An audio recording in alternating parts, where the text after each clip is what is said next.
কোথা থেকে আপনি শুরু করতে চান? প্রথম থেকে আমি আমার মায়ের কাহিনী থেকেই শুরু করি। জি প্লিজ, একেবারে রিল্যাক্স, ফ্রেন্ডদের কাছে যেভাবে বলে ঠিক সেইভাবে আরামসে বলুন, কোনো সমস্যা নেই। আমরা সবাই মিলে আপনার কথা শুনবো। প্রথমে আমার আম্মু একজন ক্লিনিকের একজন আপনার বলতে পারেন ডাক্তার ছিল, নার্স। জি। তারপর আমার আম্মু আমার বাবার সাথে যেটা ছোট থেকে বিয়ে হয়, তখন আমরা ছোট ভাই বোন, আমি তখন যেটাকে বলে গর্বে ছিলাম। তারপর আমার আব্বুর সাথে আমার আম্মুর কি নিয়ে আর কি একটা মেয়ের সাথে যেটাকে বলে ফিজিক্যালি রিলেশন করতে গিয়া আমার আব্বু আমার আম্মুকে বিয়ে করে। আমি ঠিক ঘটনাটা বুঝতে পারিনি, আপনি যদি একটু আমাদেরকে ধীরে জিনিসটা বুঝিয়ে বলতেন। মানে আপনার আব্বুর কি হলো আমরা ঠিক বুঝতে পারলাম না। আর কি আমার আম্মুর সাথে আমার আব্বুর বিয়ে হয়। হওয়ার পর আমার আব্বু মাছ ধরতে গিয়া একটা মেয়ের সাথে ফিজিক্যালি রিলেশন হয়। মাছ ধরতে গিয়ে অন্য একটা মেয়ের সাথে আপনার আব্বুর শারীরিক সম্পর্ক হয়েছে। হ্যাঁ। হওয়ার পর গ্রামের লোকজন দেখে ফেলে, দেখার পর ওখানে আর কি বিচার বসায়, বিচার বসার পর আমার আব্বু ওই মেয়েটাকে বিয়ে করে। বিয়ে করতে বাধ্য হয়? হ্যাঁ, বিয়ে করার পর আমার আম্মু তো এগুলো সহ্য করতে পারে না। তারপর দেখে যে ওই মেয়েটার সাথে আমার আব্বু বেশি একটা রিলেশন ভালো করতেছে, আমার আম্মুকে দেখতে পারে না। আমার ভাইয়া তখন হয়েছে, আমি তখন হয়তো পেটে, তো আমার আম্মুকে দেখতে পারে না। তো আমার দাদা কি করে, আমার আম্মুর নামে যত সম্পত্তি ছিল আমাদের ঢাকায় ওগুলো দিয়ে ফেলে আমার আম্মুকে। আচ্ছা আচ্ছা। তো দেওয়ার পর আমার বাবা ওইটা মাইনা নিতে পারে না, আর আমার আম্মু ওইটা মাইনা নিতে পারে না, ছোট মা যেটাকে বলে উনি মাইনা নিতে পারে না। তো উনি আমার আম্মুকে যেটা বলে পরামর্শ দেয় কিছুটা। জি। পরামর্শ দেওয়ার পর আমার আব্বু কি করে যে আমার দাদার উপর অনেক টর্চারিং করে। টর্চারিং করার পর আমার দাদা স্ট্রোক করে মারা যায়। মানে আপনার বাবার অত্যাচারে আপনার দাদা মারা গেল? হ্যাঁ, একটা স্ট্রোক করে। কিসের জন্য সম্পত্তি লিখে দিচ্ছে অন্য মেয়েকে, ওনার ছেলে থেকে। তো আমার আম্মুকে অনেকভাবে সই নেওয়ার চেষ্টা করে, কিন্তু আমার আম্মু দেয় না। যে আমার আম্মু চিন্তা করে যে আমার ছেলে আসছে, আমার গর্বে একটা আসতেছে, তো ওরও তো ভবিষ্যৎ আছে। জি। না দেওয়ার কারণে আমার আম্মুকে ওনারা ছাইড়া দেওয়ার হুমকি দেয়। আর আমার আম্মুকে বিভিন্ন ভাবে টর্চারিং করে, ছেলে দেয়া, যেমন বাইরের কিছু লোক দিয়ে আমার আম্মুকে টর্চারিং করে। জি। তো করার পর আমার আম্মু এক সময় দেখা যায় যে বাধ্যতামূলক আমার বাবার বাসায় ভাড়া থাকে। পরিচয় দেয় না যে ওনার হাজবেন্ড। আমার ভাইয়াও ডাকতে পারে না যে এটা আমার বাবা, ডাকলে আমার ভাইয়াকে বা মারধর করে আর কি। আমি ঠিক এই জায়গাটা একটু পরিষ্কার হতে চাই, সেটা হচ্ছে যে আগে যেখানে শ্বশুর বাড়ি ছিল ওই জায়গায় সে ভাড়া থাকা শুরু করলো? হ্যাঁ হ্যাঁ হ্যাঁ, কিন্তু মানুষও জানে তো যে ওনার ওয়াইফ। ভাড়া থাকা শুরু করলো ঠিক বুঝলাম না। আপনার আম্মা তো ওখান থেকে চলে গেলেও পারতো, সম্পত্তিগুলো তো কেউ নিতে পারতো না, কেন ভাড়া থাকলো? বাইরের দিকটা বিভিন্ন ভাবে আমার আম্মুকে টর্চারিং করা হয়, যেমন মানে একটা মেয়ের জন্য বাইরে গিয়ে থাকাটা অনেক বেশি টাফ ছিল। হ্যাঁ, কোনো লোকে ভাড়া দিতে চায় না। আর আমার আম্মুর এমন কোন ফ্যাসিলিটি নাই যে অন্য জায়গায় রুম ভাড়া নিবে। তা আমার আম্মুরও আত্মীয় স্বজন যেগুলো আসছে ওগুলো আমার আম্মুকে বোঝে না, টাকার জন্য হেল্প করে যেটাকে বলে। জি। আর আম্মুকে অতটা দেখতে পারে না। তারপর যেটা হয় ভাড়া থাকে, তারপর আমার যেটা বুঝ হয়, আমি যখন হওয়ার পর আমি আমার আম্মুকে যদি জিজ্ঞেস করতাম আম্মু বাবা কে, আম্মু বলতো যে তোমার বাবা নাই, তোমার বাবা মারা গেছে। কিন্তু ভাইয়াও বলতো না যে এটা আমাদের বাবা। তো আমরা ওনাদের বাড়িওয়ালা চোখেই দেখতাম। ওই বাড়িটা কার নামে ছিল? বাড়িটা ছিল আমার দাদির নামে। দাদি তখন বেঁচে ছিলেন? হ্যাঁ, দাদি বেঁচে। দাদি কি আচরণ করতো আপনাদের সঙ্গে? ভালোই তো, উনিও আমাদের পরিচিত দেন না যে উনি আমার দাদি, এমনিতে দাদি ডাকতাম, কিন্তু বুঝার পরে জানি যে এটা আমাদের আসল দাদি। দাদা দাদি। ওকে, যাই হোক, সে প্রসঙ্গে আমরা আসবো। হ্যাঁ, তারপর যেটা হয় আর কি, আমার আম্মু তখন একটা মানে দাবি করে যে ওনার সম্পত্তি ওনাকে দিতে হবে, ওনার মেয়ে হয়েছে, এখন ওনার মেয়ের নিয়ে কোথায় দাঁড়াবে। তো একসময় ওনাকে বলে যে এই বাড়ি ছেড়ে তুমি চলে যাও। তখন আমার আম্মু বলে যে চলে গেলে আমি কই যাবো, কই থাকবো, আমার তো এখন ছেলে মেয়ে আছে, তুমি আমাকে কিছু না কিছু একটা দেও। তো যেহেতু জায়গা জমির পর আম্মুকে অনেক টর্চারিং করে, আম্মুকে মারধর করে, মেরুদণ্ড ভাঙিয়ে দেয় পিঠে। আর আমার আব্বু একজন প্রভাবশালী লোক, যেটা বলে নেতা, রাজনীতি করতে আপনার বাবা? হ্যাঁ, বাবার উপরে কেউ আবার কথা বলতো না। তো আমার আম্মুকে অনেক মারধর করার পর আমার মামা, ছোট মামা, ওনাকে বন সই দেয় যে আমার আম্মু আর এলাকায় কখনো আসবে না, আমার আম্মুকে নিয়ে দূরে চলে যাবো, আর কখনো এই এলাকায় আমার আম্মু ডিস্টার্ব করবে না ওনাতে। তো তারপর আমার আম্মু এটা মেনে নিতে পারে না। আচ্ছা, যে সম্পত্তিগুলো আপনার দাদা লিখে দিলেন আপনার মাকে, সেগুলো কি দলিলপত্র কাগজপত্র আপনার মার কাছে ছিল? ছিল, বাট মারধর করার পর ঘরে যত জিনিসপত্র ছিল ওরা নিয়ে গেছে, আমাদের বের করে দিচ্ছে। তারপর আমি তখন বুঝি, প্রায় আমার বয়স, এটা মনে 2002 সালে কিংবা 3 সালের ঘটনা। এগুলো তো পরবর্তীতে আপনার মার কাছ থেকে আপনি শুনেছেন? হ্যাঁ, মারধর যখন করছে সেটা আমার মনে আছে যে আমার আম্মুকে মারছে। তখন আপনার বয়স কত ছিল? কত যেটাকে বুঝে একদম অল্প বয়স, 5 থেকে 6। দেখেছিলেন আপনি ওই সময়টা? দেখছিলাম যে আমার আম্মুকে ঝাড়ু দিয়ে পিটাইতেছে, আমার আম্মু অনেক মোটা ছিল, আর আমার আম্মু চুল পায়ে পর্যন্ত পড়তো। আমার আম্মুকে চুল ধরে চুল কাইটে দিতেছে, আমার আম্মু চুল, এই চুল নিয়ে মানুষের দেখাবি এগুলা। আর আমার আম্মু কিন্তু যেটা বলে মহাখালী শিশু ক্লিনিকে MBBS একটা ডাক্তার ছিল। আচ্ছা। তারপর আমার আম্মুকে বলে যে তুই কোনো জায়গায় কর্ম করে খাবি, ওই সুযোগটাও তোরে রাখবো না। বড় বড় কাঠের জিনিস ওইগুলো দিয়ে আমার আম্মুকে অনেক মারধর করে, কেউ যে ফিরাই বলেও পারে না। তো আমি ওইটা দেখে আমি আমার খালারে ডাইকা নিয়ে আসছি যে খালাম্মা আমুরে মনে মন বাড়িওয়ালা মারতেছে। পরে আমার খালাম্মা যায় চলে, আমার খালাম্মা আমার ছোট মামার নিয়ে যায়। ছোট মামা এগুলো শুই না বলে যে ও তো পাগল হয়ে গেছে, ওর মেন্টালি সমস্যা আছে। ওরে আমরা নিয়ে যাবো, আপনি একটা বন সই দেন, আমরা যেভাবে ওকে নিয়ে যাবো। পর বলে হ্যাঁ নিয়ে যেতে পারো, তোমাদের বোনের এক শর্ত আছে, তোমাদের এই এলাকার জন্য কখনো দেখি না, আর তোমার বোনের জন্য এই এলাকায় কখনো দেখি না, আর যদি দেখি তাহলে তো বুঝোই কি করতে পারি আমি। তারপর ওরা কি করে যে বন সই দিয়ে আমার আম্মুকে নিয়ে আসে, নিয়ে আসার পর ওরা আমার আম্মু কোথায় থাকবে, আমার আম্মু এগুলো মাইনে নিতে পারে না যে আমি এত কিছু করে আমি কেন সম্পত্তির অধিকার পাবো না, আমার ছেলে মেয়ে তো ওদের। তো আমার আম্মু কি করে থানার সাহায্য নেয়, থানার লোকরা আসে, তো আমার আব্বু কিছু টাকা দেয় ওনাদেরকে, আমি যেটা শুনছি আমার খালাম্মার মুখে থেকে। টাকা দেওয়ার পর চলে যায় পুলিশেরা, আর এটা নিয়ে বেশি একটা ঘাটাঘাটি করে না, বলে যে তুমি এগুলো করো না, তোমার সমস্যা করতে পারে, আমরা তোমাকে সবসময় পাহারা দিতে পারবো না, দেখা গেছে তোমার হাজবেন্ডের লোক এসে তোমাকে ডিস্টার্ব করতে পারে, তখন কি করবা। তো আমার যেটা সৎ মা উনি আমার আম্মুকে ডাইকা নিয়ে যায়, নিয়ে আমার আম্মুর সাথে ভালো কথা বলে, হ্যাঁ তোমাকে জায়গা জমি এগুলো আমি ব্যবস্থা করে দেবো, তোমার কোনো সমস্যা হবে না। তো উনি কি করে যে কিছু তাবিজ তোমার যেগুলো বলে পাগল করার মতো কিছু, ওগুলো আমার আম্মুকে খাওয়াই দেয় মাংসের সাথে। তারপর আমার আম্মুর সাথে সাথে আইসা একা একা হাত নাড়ায় নাড়ায় আন্তাজি মান্তাজি কথা বলে, আর একা একা কোরআন শরীফ পড়ে, মানে কিরকম জানি একটা হয়ে গেছে, এক ধরনের পাগলাম। পাগলামি। ছেলে মেয়েদেরকে দেখতে পায় না, কাউকে দেখতে পায় না, মানুষের সাথে কেমন খারাপ আচরণ করে, আর আমার নিয়ে ঘরে থাকে না।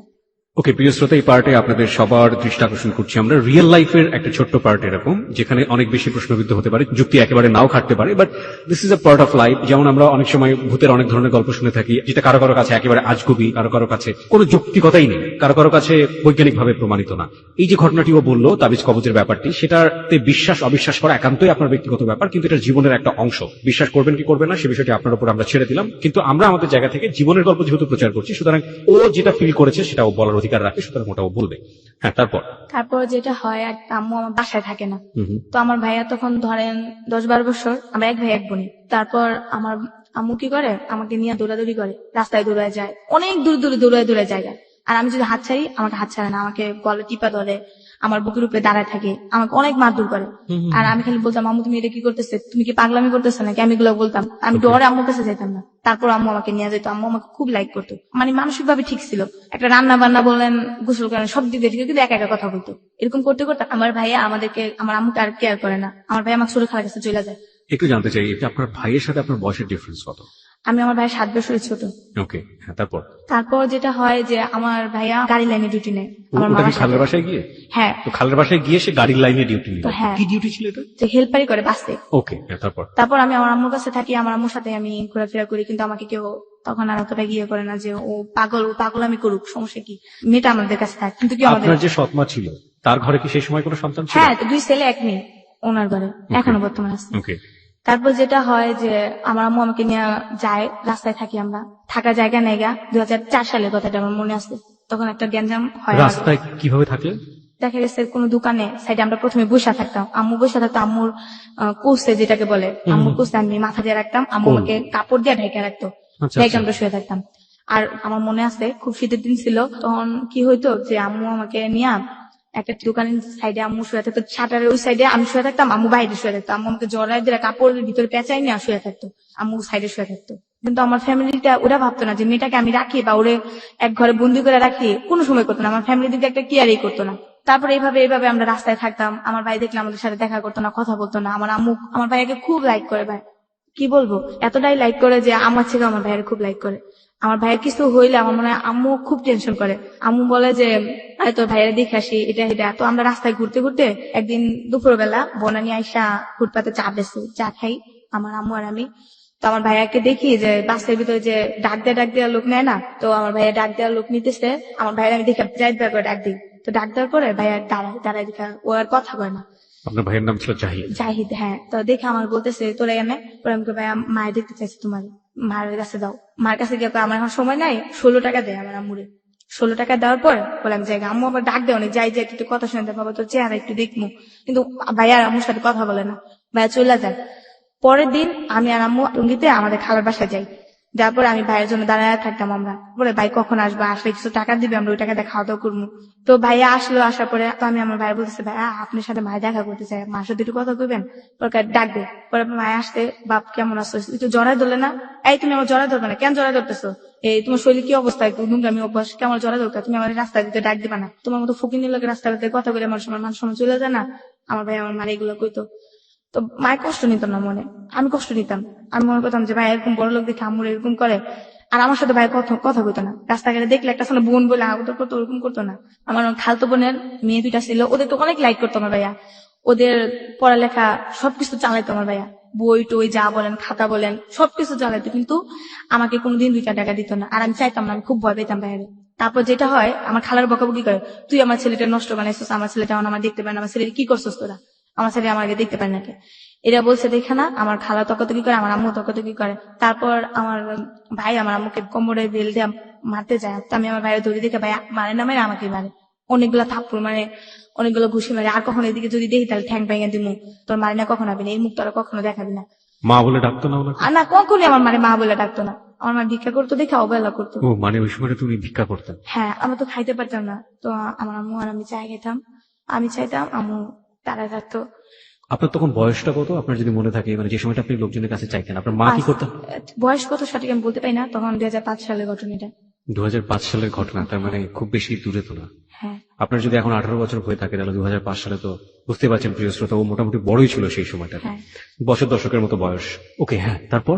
তারপর ভিক্ষা করতে গেলে সময় বাসা বাড়িতে যদি চাইতে যেতাম, তাহলে ওনারা বলতো কাজ করে খাইতে পারো না, ভিক্ষা করো কেন। তোমার আম্মু দেখতে সুস্থ সবলে মনে, কিন্তু আম্মু হাঁটতে পারতো না, অনেক কষ্ট করে হাঁটতো। এমবিবিএস ডক্টর, সে ভিক্ষা করছে? বিশ্বাস যদি অনেক জায়গায় আম্মু আমাকে নিয়ে গেছে হেল্প করার জন্য, ওনার অনেক পরিচিত লোক ছিল। দেখা গেছে যে আপনার মতিঝিল টিএনটি কলোনি আছে না, ফকিরপুর, ওইখানে একটা আমার মামা ছিল। তো আমার মামা একটা সরকারি জব করে, তো উনি ওই কোয়ার্টার পাইছে। আমার আম্মু কিন্তু তখনও ব্রেন ভালো, আম্মু আমাকে নিয়ে যায়, নিয়ে যাওয়ার পর তো ওইখানে কলোনিতে আমাদের ঢুকায়। ঢোকার পর আমার মাম্মি যেটা, উনি আমাদের এই অবস্থা দেখা উনি আমাদেরকে ঘরে নেন। উনি বলে তুমি নিচে বসো, এই সিঁড়িতে থাকবা, আমি খাওয়া দাওয়া যা যা লাগে ব্যবস্থা করি, কিন্তু তখন আমাদের হেল্প করে না। আপনার মার একটা মানসিক বিকলাঙ্গ অবস্থা তৈরি হয়েছিল সেই সময়টাতে, আসলে উনি এমবিবিএস থাকলেও ওনার কিছু করার নেই, কারণ উনি তো মানসিকভাবে অপ্রকৃতস্থ। প্রিয় শ্রোতা, আপনাদের সবার দৃষ্টি আকর্ষণ করছি, আজকে মনি আছে আমাদের সঙ্গে। মনি তার জীবনের গল্প নিয়ে এসছে এখানে, এবং মনির জীবনের গল্প কোথায় গিয়ে দাঁড়াবে আমরা কেউ জানি না। আমরা শুধু বলতে চাই, প্রত্যেকটি জীবনের গল্পই আমাদের কাছে অসম্ভব রকমের মূল্যবান, এক একটি রত্ন হচ্ছে এক একটি জীবনের গল্প। আজকে 69তম পর্ব চলছে প্রিয় শ্রোতা, এবং আপনাদের সবাইকে আমি রিকোয়েস্ট করছি, মনিকে নিয়ে একটি রেডিও স্ট্যাটাস আমাদের ফেসবুকে দেওয়া আছে, ওখানে চলে আসুন, ওখানে গিয়ে মনিকে নিয়ে কমেন্টস করুন, প্রশ্ন করুন, মনিকে আমরা সেগুলো পড়ে শোনাবো, মনির কালেকশনে সেগুলো থাকবে। আমাদের ফেসবুকের ঠিকানা আবারও বলছি, www.facebook.com/hello8920। আবারও বলি, www.facebook.com/hello8920, দ্যাট ইজ hello8920। ওখানে গিয়ে RGQP নামে পেজটি পাবেন, এবং লাইক দেওয়ার সঙ্গে সঙ্গে আপনি hello8920 মেম্বার হয়ে যাবেন। হ্যাঁ মনি, তারপর একদিন হয় আমরা আমাদের ওইখানে এক জায়গায় যাই চাইতে, আমি আবার একটু খেলার অভ্যাস ছিল বেশি, তো যাওয়ার শেষে একটু খাওয়া দাওয়া হয়েছে, একটা বাসায় আমাদের খাইতে দেয়। ওই দিনকে আবার ওনার বিয়ে বাড়ির অনুষ্ঠান ছিল, খাওয়ার পরে ক্লান্ত হয়ে যায় আমার আম্মু। তো আমার আম্মু এক গাছের নিচে বসে থাকে, আমি একটা মেয়ের সাথে খেলতেছিলাম। মেয়েটা বলে তুমি কি করো? আমরা বললাম চা খাই। তোমাদের এখানে বাড়ি আছে? হ্যাঁ আমাদের এখানে বাড়ি আছে। আমার আম্মু ফুলের ব্যবসা করে, আমার আম্মু ফুলও বেচে খায়। আমি আবার একটু মিথ্যে কথা বলি, তো ওরা অনেক বড় লোক দেখতাম, তো এর জন্য এসব কথা বলতাম। ও বলে আমি ফুল কিনে দিব আমারে কয়টা, আমি তোমার টাকা দিব। আমি ফুল তো নাই, তুমি আমাদের বাসায় যাবা, গেলাম তোমার ফুল এনে দিব, সমস্যা নেই, এটা বলি। মেয়েটা আবার ওর আম্মুর কাছে গিয়ে বলে আম্মু আমি ওদের কাছে যাই, ওনারা ফুল দিব। তো ওর আম্মু আবার ওটা নেগেটিভ ভাবে নেওয়ার পর ওর আম্মু বলে কে যে ও ফুল নিতে যাবো না, এগুলো বাচ্চা চুরি করার কথা বলতেছে, নিশ্চয় ওরা বাচ্চা চোর। এটা বললা আমার আম্মুকে নিয়ে ধরে নিয়ে যায়। আমার আম্মুকে ধইরা আমার আম্মুকে অনেক টর্চারিং করে ভাইয়া, এতটাই টর্চারিং করে, আমার আম্মুর গায়ে হাত তুলে 2টা লাঠি দেওয়া, ওরা পিটায়। আমার আম্মু এমনিতে অসুস্থ, আরো পিটায় আমার আম্মুর। আর আমাকে বলে স্বীকার কর তোরা বাচ্চা চুরি করস, স্বীকার কর। যতই বলতেছি যে না আমার আম্মু বাচ্চা চুরি করে না, তো কেউ বিশ্বাস করে না, বলতো স্বীকার কর তাহলে তোর আম্মুরে মারবো না। তারপর আমি বাধ্যতামূলক স্বীকার করি, হ্যাঁ আমার আম্মু বাচ্চা চুরি করে, আমি এরকম এরকম মেয়ে নিয়ে যায়, আমার আম্মু চুরি করে, এগুলো আমি বলি। দেখতেছি যে আমার আম্মুর মারতেছে, আমার আর করার কিছু উপায় না। আম্মু আমার বলতেছে মিথ্যা কথা বলতেছে না, সত্য কথা বলো, ওনারা আমার কি মারধর করবো। তারপরে ওরা আমার আম্মুকে মারধর করে, বলে যে ও বাচ্চা মানুষ বলছে এটাই সত্য। তারপর উত্তরা থানাতে কয়েকজন পুলিশ আসে, আসার পর আমার আম্মুকে আর আমাকে ধরে নিয়ে আসে। একদিন থানায় থাকি, সকালবেলা যাই, বিকেলবেলা আমাদেরকে মিরপুর যেটা বলে ফকিরখানা, ওইখানে ট্রান্সফার করা হয়। তখনও কিন্তু আমার আম্মুকে গায়ে তুলে না, আম্মুকে বলে তুমি কেন বললা যে আমরা বাচ্চা চুরি, মা তোমার তো মারতেছে, আমি তো সহ্য করতে পারতেছি না। তো আম্মু আর আমাকে কিছু বলে, তো ওইখানে আবার পড়ালেখার সুযোগ আছে ভাইয়া। তো প্রথমে আমাকে একটা পড়ার যেখানে এখানে ভর্তি করে দেয় একটা রেশমা আপা, ওনার কথা না বললেই হয় না, উনি আমাকে পড়াশোনার দিকটা অনেকটা হেল্প করে ওই সময় ফকিরখানাতে। হ্যাঁ, তো এখানে আমাকে পড়াশোনা করতে প্রথমে আমাকে আট করালো কিছু। তো আট করার পরে প্রথমে ওইখানে আমি ফার্স্ট হয়ে যাই, ওইখানে থাকি প্রায় 2 মাসের মতো। আচ্ছা, ফার্স্ট হওয়ার পরে ওনারা আমাকে চিন্তা করলো যে আমাদের পুবাইল একটা ফকিরখানা আছে, ওইখানে ট্রান্সফার করে দিবে আমার মা মেয়ে দুজনে। তো এখানে আমাদের ট্রান্সফার করে দেয়, দেওয়ার পর ওইখানেও একটা স্কুল আছে মেয়েদের জন্য, ওখানে স্কুলে আমি ভর্তি হই। হওয়ার পর প্রথমে ওয়ানে পড়ি, ওয়ানে আমার প্রথমে পরীক্ষা দেওয়ার পরে আমার রোল করে ভালো পড়াশোনা করতেছে, ওইটা আবার একটা যেটাকে বলে হেড অফিসার, উনি আবার ছিল হিন্দু। তো জি। ওনার মেয়েটাই নাকি দেখতে বলে আমার মতো ছিল, তো মেয়েটা নাকি বলে মারা গেছে, তো আমাকে খুব লাইক করতো আচ্ছা, সবার থেকে। মানে ওখানে নাহলে 9-10 হাজার লোক ছিল। ভিক্ষুক। হ্যাঁ, মানে ওখানকার একটা আমল ছিল যেটা ভিক্ষুক ধরে ধরে নিয়ে নেওয়া মানুষের ভালো করার জন্য ইয়ে করতো, যে বাইরে থেকে খেলো নাকি আসবে তখন ভিক্ষুক ধরে নিয়ে যেত, ওকে। ওরকম করতো। তো ধরে না আমি আবার পড়াশোনা ভালো করতাম, তো ওইখানে যেটা হয় একদিন বৃহস্পতিবার দিন একটা মিটিং হয়, হওয়ার পর প্রশ্ন করে মেয়েদের যে মেয়েদের সবচেয়ে পর্দাশীল কি কি জন্য মেয়েরা পর্দাশীল করে, যে উত্তরটা দিতে পারবা তার জন্য সারপ্রাইজ আছে। তখন প্রথমে বললাম যে মেয়েদের সবচেয়ে পর্দাশীল হচ্ছে মেয়েদের মাথায় কাপড় দেওয়া আর একটা ছেলের সামনে যাওয়া না, যে একটা নিজের একটা যেটা ওয়েট, মাথায় কাপড় দেওয়া, চলাফেরা সবসময় ভদ্রভাবে নম্রভাবে থাকা। তো এই কথাটা বলার পর স্যার এটা গুরুত্ব সহকারে নেই, তখন আমাকে একটা পুরস্কার দেয় যেটা সাবান, প্রতি ফার্স্ট আমার পুরস্কার সাবান, একটা সাবান পাই বিদেশি। তো সবাই আমাকে মানে ওই হুমটার ভিতরে নাম হয়ে যায়, মনি পুরস্কার পাইছে, খুব খুশি লাগছিল। ওকে। তারপর ওইখানে আবার 16 ডিসেম্বর দিন খেলা হইতো, সবগুলা খেলায় নাম দিই। তো আমি বিস্কুট খেলাতে প্রথম হই, ছবি আর্ট করাতেও প্রথম হই, আচ্ছা আবৃত্তি পাঠ করাতে আমি সেকেন্ড হই, তারপর আপনার গান করাতে সেকেন্ড হই। আচ্ছা। 4টা পুরস্কার একসাথে আনি, আমার পুরা ইয়েটাই একবারে নাম হয়ে যায়, মনি পুরস্কার পেয়েছে। তার মানে আপনার বোঝা যাচ্ছে যে আপনার শৈশবটা প্রচন্ড রকম ভাবে ভালো কাটার একটা জায়গাতে আপনি চলে গেলেন। হ্যাঁ, কিন্তু ওইখানে ভালোই তো ওনারা আমাকে দিতে চাচ্ছিল না, তখন আমি চিঠি উঠে যাই।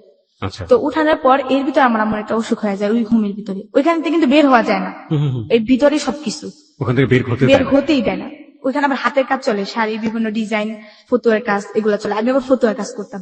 ওইখান থেকে আপনাদেরকে এগুলো করে নেওয়া হতো। হ্যাঁ হ্যাঁ, করে বিনিময়ে নিয়ে আপনাদেরকে কি দিত? খাবার। টাকা দিত না, টাকা খাবার দিত? তো আছেই, টাকা দিত। তো আবার বাজার ওইখানে- করতে হলে আপনি কোথায় যেতেন? আমরা বাজার করবো, ওইখানে একসাথে রান্না করে সবাই সিরিয়ালে ভাবে দিত। আচ্ছা, টাকাগুলো কি করতেন আপনার? আর আমরা যে টাকা, ওই টাকা হাতে রেখে দিতাম। তারপর দেখা যাচ্ছে একটা দোকান আছে আপনার, ওখান থেকে কি কেউ ভালো হয়ে তাকে ছেড়ে দিত পরবর্তীতে? না, ভালো তো হইতেই দিত না। যেমন আপনাকে ধরে নিয়ে গেছে, হুম। তো আপনার একজন আত্মীয় স্বজনের মাধ্যমে আপনাকে আসতে হবে ওইখান থেকে। হুম। ওইখান থেকে আপনার হেড অফিসে যাইতে হবে তেজগাঁ থেকে আপনার বনসই কইরা ওইখান থেকে থানায় নিয়ে আসতে হবে আত্মীয় স্বজনের মাধ্যমে। আর যদি মেয়ে থাকে দেখা গেছে মেয়েদেরকে আপনার বড় একটা ভালো চাকরি দিয়ে শেষ পর্যন্ত দিয়ে বের করে দিবে। তারপর আমার আম্মু একটা প্রচন্ড রাখার ওষুধে পড়ে যায়, পাতলা পায়খানা যেটাকে বলে। ওইপর আমার আম্মুকে ডাক্তারে নেওয়া ট্রিটমেন্ট করা হয়, কিন্তু আমার আম্মু ভালো হয় না। তারপর আমার আম্মুকে কি করে, জিজ্ঞেস করে যে তোমার কেউ আছে নাকি, আমার আম্মুকে ঠিকানা বলতে বলে। আমি বলি আমার আম্মু ততটা ইয়ে নেই, আমার চট্টগ্রাম মনে আছে, আমি বলছি টঙ্গী, যেটাকে একটা ঠিকানা আছে নিরসপাড়া বললাম। বলার পর উনি ওই ঠিকানা অনুযায়ী আমার খালাম্মার বাসায় গেল। আমার খালাম্মা এই 2 বছরের ভিতরে নাকি অনেক বিশ্রাইছে আমাদের, বাট কোনো খবর পাই নাই। তো যখন আমার খালাম্মা শুনছে, তখন আমার খালা আর আমার মামি আসছিল। তো আসার পর আমার খালা মামি এসে আমার দেখছে যে আমার আম্মু খুব অবস্থা খারাপ।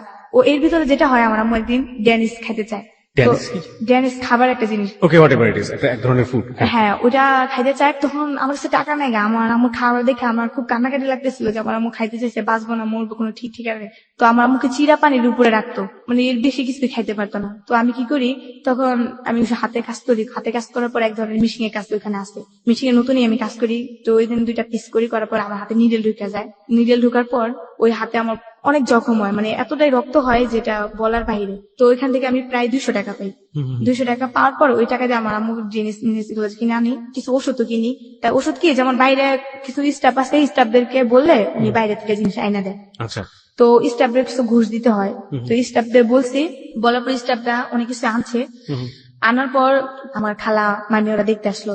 তো আসার পর আমার মামির দেখে তো আমি খুব মানে ইয়ে হয়েছে, আমার একটা আত্মীয় স্বজন আসছে। তো ওরা বললো যে আপনাদের বোন নিতে পারেন, কিন্তু মেয়েকে আমরা দিব না। তো বললো কেন, মেয়েটা অনেক ভালো স্টুডেন্ট, এই মেয়েটার ভবিষ্যৎ আমরা নষ্ট হতে দিব না। কারণ আপনারা যেটা শুনছি, ওর বাপ মা কেউ নাই, মা থেকেও নাই, মা একজন অসুস্থ, জানি না কি করবে মেয়েটার বয়সে। তো আমরা চাই ওকে দিব না, ওকে আমরা ভালো কোনো জবে দিয়ে দিব, আমরা মেয়েটাকে দিতে পারবো না। তো আমার আম্মু বলে আমার মেয়ের স্যার আমি কখনো যাবো না, আমার মেয়ে বাঁচতে হলে মা মেয়ে একসাথে বাঁচবো, আর মরতে হলে আমরা মা মেয়ে 2জনই মরবো। আমাকে ছাড়া তো আর আমার মাকে বাঁচানো সম্ভব না, একমাত্র আমি আমার আম্মুকে দেখি। তো আমার খালারা বললো যে না দেখেন স্যার, ওনার তো শেষ সম্বল ওনার মেয়েটাই, তো একটা দেখুন একটা ইয়ে করেন। তো স্যারের আমাকে দিতে চায়নি, কারণ আমি ভালো একটা স্টুডেন্ট, স্যারেদের একটা খুব ভালো একটা ইয়ে হয়ে এই গেছে। যে ফকিরখানার বর্ণনাটা আপনি দিচ্ছেন, এই ফকিরখানাটা কোথায়? এটা পুবাইল চৌধুরী পাড়া। পুবাইল চৌধুরী পাড়াতে এটা একটা ফকিরখানা? হ্যাঁ এটা কি সরকারি? হ্যাঁ হ্যাঁ সরকারি। ওকে। তারপর যেটা হয়, পরে আমার আম্মুকে, তারপর ওরা তেজগাঁ যায়। এই ফকিরখানার নামটা কি আপনার মনে আছে? আমি ফকির, হ্যাঁ নামই চৌধুরীপাড়া ফকিরখানা, হ্যাঁ চৌধুরী পাড়া ফকিরখানা। হ্যাঁ। ওকে। আর তারপর আমার আম্মু আর আমাকে নিয়ে আসে ওইখান থেকে, একটা ট্যাক্সিটা ওরাই ভাড়া করে দেয়। তারপর ওরা বলে, দেখেন মেয়েটার ভবিষ্যৎ নষ্ট হইতে দিয়েন না, যদি কোনো সমস্যা পড়েন আপনারা আমাকে জানাবেন, আমরা মেয়েটার যা কিছু করার করবো, তারপর মেয়েটার ভবিষ্যৎ নষ্ট হইতে দিয়েন না। তারপর যেটা হয়, রোজার মাস আমার আর আমার আম্মুকে ট্যাক্সি কাপ করে আমাদের নিউজ করে আনে। তো রাখবে কোথায় আমাদের? খালা একজন আপনার ছেলে নিয়ে থাকে, আমার ভাইয়াও থাকে, 2 ছেলে নিয়ে ধরতে গেলে থাকে। তো ওইখানে আমাদের উঠালো। আমার আম্মু তো প্রায় বিছনায় পড়া। তো আমার আম্মুকে মানে বাঁচার কোনো কায়দাই নেই আমার আম্মু। ওই যে একটা কেন উসুকি পড়ে গেল আম্মু। আর আমার আম্মু তো সবসময় বড় লোকের তো বলতেই পারেন যে ভালো পরিবেশে থাকা অভ্যাস, এগুলো আর কি ওনার সহ্য হয়ে সহ্য নেই। হচ্ছে না। তারপর একটা মানে এতটাই অসুস্থ হয়ে গেছে যা বলার বাইরে। তারপর আমার আম্মুকে চিকিৎসা করানো হয়নি, আম্মুকে ভালো করে গোসল টোসল করে ভালো কিছু খাবার দাবার করাইতে দিল। আমি আমার আম্মুর সেবা যত্ন করতাম। তো রোজার মাসে যেই শুনছে আমরা আসতে, আমার ভাই আর আসেনি আমাদের দেখতে, আমার ভাই চলে গেছে। বুঝি নাই। কোথায় আসলো আপনার ভাই? মানে আমাদের তো নিয়ে আসলো, আমার ভাইয়া গাড়িতে ছিল। থাকার পর আমার খালামাতে শুনছে, খালামার বাসায় গেছে। কোথায় নিয়ে গেল আপনাদেরকে? আমাদের নিয়ে গেছে আমার ছোট খালার বাসায়। Okay. আর ওইখানে আসছে আমার মেজু খালার বাসায় গিয়ে বললো যে তোর আম্মু আসছে, তুই তোর আম্মুকে দেখতে যা। আপনার ভাই থাকতো মেজু খালার বাসায়, আপনারা গেছেন ছোট খালার বাসায়, রাইট? ছোট খালার বাসায় থাকতো আমার ভাইয়া। তো আচ্ছা। আমার ভাইয়া গাড়ি চালাইতে গেছে। ওকে। তো ওই দিনকে নামছে গাড়ি থেকে। আমার পর সরাসরি আমার মেজু খালার বাসায় গেছে। আচ্ছা। মেজু খালার বাসায় যাওয়ার পর মেজু খালা বললো যে এমন এমন তোর মা আসতে, এমন এমন আমরা এমন জায়গা থেকে আসছে। তারপর এই কথা শুই না, ও আর আমাদের দেখতে আসেনি, ও ওই দিক দিয়ে চলে গেছে। চলে যাওয়ার পর আমরা তো বাইরে দেখবো, আমার আম্মুর কত আশা বাইরে দেখবে। তো ভাই আর আসেনি। তো আমরাই বসে আসি, আসে না খবর নেই, 2-3 দিন চলে যায় আর আসে না। খালামাও আমাদের অতটা কেয়ার করে না। খালামা ছোট খালা করে তো করে না, মানে কিরকম হেলা হেলা করে। হ্যাঁ এরকম করতে পারছে। আমার মা আবার এক কথা সহ্য হয় না। আমার আম্মু খুব একটা ধরতে পারে রাগী লোক, অনেক রাগী, খুব জিদি। ওনার একটা কথা বলে ওনার সহ্য হয় না। তো ওনার কথা যে সারা জীবন কামাই করে তোদের খাইছে, এই বিপদের সময় তোরা যদি আমার না দেখেছ আমি কোথায় যাবো? তারপর আমার আম্মুকে অতটা ইয়ে করে না। তো আমার আম্মু কি করে, ঝগড়া করে ওদের সাথে, সুস্থ হয়ে যায়। সুস্থ হওয়ার পর বের হয়ে আসে। তারপর আবার আমরা এই যে রাস্তায় থাকা শুরু হয়ে যায়। রাস্তায় থাকি, আম্মুর সাথে বিক্রি করি, এখানে ওখানে থাকি। আপনাদেরকে কি তাহলে ওই ফকিরখানা থেকে বেরি করে দিল? হ্যাঁ। আপনাদেরকে এক পর্যায়ে ফকিরখানা থেকে বের করতে চাচ্ছিল না, আবার আম্মার অসুখের কারণে আপনাকে শেষ পর্যন্ত আপনাদেরকে বিয়ে করলো। খালার বাসায় দিয়ে আসলো। আচ্ছা, তারপরে আপনার যেটা হলো যে ওইখানে আপনার আম্মু ঝগড়া করলো, ঝগড়া করার পরে হলো না, ওখানেও এক ধরনের টানাপোড়েনের লাইফ, এবং শেষ পর্যন্ত আবার সেই ভিক্ষার জীবনে ফিরে হ্যাঁ গেলেন। হ্যাঁ। হ্যাঁ। তারপর যখন ভিক্ষা করতাম, যেটা হয় আম্মু ভিক্ষা করতাম, আমার খুব শখ লাগতো। টঙ্গী বাজার আমরা নিচে থাকি। তবে যেসব লোকরা দেখছে ওদের সাথে ইচ্ছে হলে আপনি ফোনে যোগাযোগ করতে পারেন, সমস্যা নেই। তারপর আম্মু থাকতো, আম্মুর সাথে চাইতাম। তো আবার রাত হলে, দিন হলে আম্মু চাইতো, আম্মুর সাথে চাইতাম। আম্মু ঘুমাইতো দিনে। কিভাবে চাইতেন আপনারা? কিভাবে চাইতাম যে কিছু সাহায্য করবেন। আম্মু আবার আমাকে শিখাই দিত এইভাবে, আমাদের কিছু সাহায্য করবেন। তো উনি বলতো কি সাহায্য করবো? হ্যাঁ আমরা অভাবে পড়ে আসছি, এরকম এরকম। এক ধরনের মিথ্যা কথা তো অনেক সময় ভিক্ষা করতে গিয়ে হ্যাঁ। বলতে হয়। আমার আম্মু আবার মিথ্যা কথা বলতো না, অনেকে আছে না যে জিজ্ঞেস করতো। তো এক পদে আমাদের টঙ্গীর মেয়র আজমতুল্লাহ, উনি একদিনকে আমাদেরকে ভিক্ষা দেখে আমার আম্মুকে চিনে ফেলে। আম্মুকে দেখা সিকিউরিটি দিয়ে ঢাকায় নিয়ে যায়। আম্মুকে দেখা বলে তুমি এই জায়গায় কেমনে আসলা, এভাবে কেন, এরকম কেন তুমি? তো উনি দেখে আম্মু এগুলা বলে। আম্মু আবার এক পর্যায়ে তুই তুই করে বলে, দেখতেছিস না তোদের কারণে আমাদের এখানে, মানে আম্মু এক পর্যায়ে ওদেরকে কেমন জানি, আমি চিন্তা করতেছি একটা মেয়র যেটাকে বলে চেয়ারম্যান, উনি আম্মুর সাথে এইভাবে কথা বলতেছে, আম্মু ওইভাবে কথা বলতেছে, একটা অবাকের বিষয় না? তারপর দেখলাম একসময় আম্মুকে বলার পর আম্মুকে বলে হ্যাঁ তোদেরকে আমি হেল্প করবো, কিছু টাকা দেবো। তখন আমাদের কি করে 500 টাকা দেয়। তারপর বলে অমুক দিন আসবি, তোদেরকে আমি একটা রুম নিয়ে দেবো, তোদেরকে হেল্প করবো। তারপর যেটা হয়, একদিন বৃষ্টির সময়, খুব বৃষ্টি, মানে এতটাই বৃষ্টি, আমি আর আম্মু বসে থাকি। বৃষ্টির সময় রাতে থাকতেন কই আপনারা যখন ভিক্ষাটা করতেন? সারাদিন আমরা জায়গায় জায়গায় গিয়ে বিক্রি করতাম, উত্তরা, নিউজপাড়া, টঙ্গী, এগুলাতে বিক্রি করতাম। বেশিরভাগই উত্তরা যেতাম, কারণ উত্তরা আমি না টঙ্গীতে করতাম না, কারণ আমার কিছু বান্ধবী ছিল যেটা নিউজপাড়া, আমার আম্মুর সাথে চাইতে সময় আমার খালামার বাসায় যখন যাইতাম না, তখন আমার বান্ধবী গুলো আমি দেখতাম না, ওরা যখন মার্কেট করতে আসতো না, রাতে আমার দেখতাম আমি ভিক্ষা করতেছি না, দেখলে না ওরা আমাকে পরে শরম দিত, তুই ভিক্ষা করস, তোদের সাথে আমি কথা বলবো না, তোদের সাথে দেখতে আমার মানে আমাকে শরম দিত এক পর্যায়ে। আমি খুব শরম পেতাম, এই জন্য আম্মুরে নিয়ে আমি দূরে দূরে যেতাম না, দূরে দূরে বিক্রি করতাম আমরা, কিন্তু কাছে করতাম না। তারপর রাত্রে শুয়ে থাকতাম আম্মুরে নিয়ে। তো এক সময় দেখা কোথায় যায় শুয়ে থাকতেন? টঙ্গী বাজার। বাজারের মধ্যে? হ্যাঁ বাজারের মধ্যে শুয়ে থাকতাম। সমস্যা হতো না কোনো? আসলে একটা যুবতী মেয়ে, যুবতীও না, একটা ছোট মেয়ে বলতে পারেন, তখন আমি সাবালিকা হইনি যেটাকে বলে। দেখা গেছে একসময় শুয়ে থাকতাম, একদিন যেটা হয়েছে, তখন আমের সিজন, তখন আমরা চাইতে গিয়ে প্রায় অনেক আম পাইছি, আমাদেরকে অনেক আম দিছে।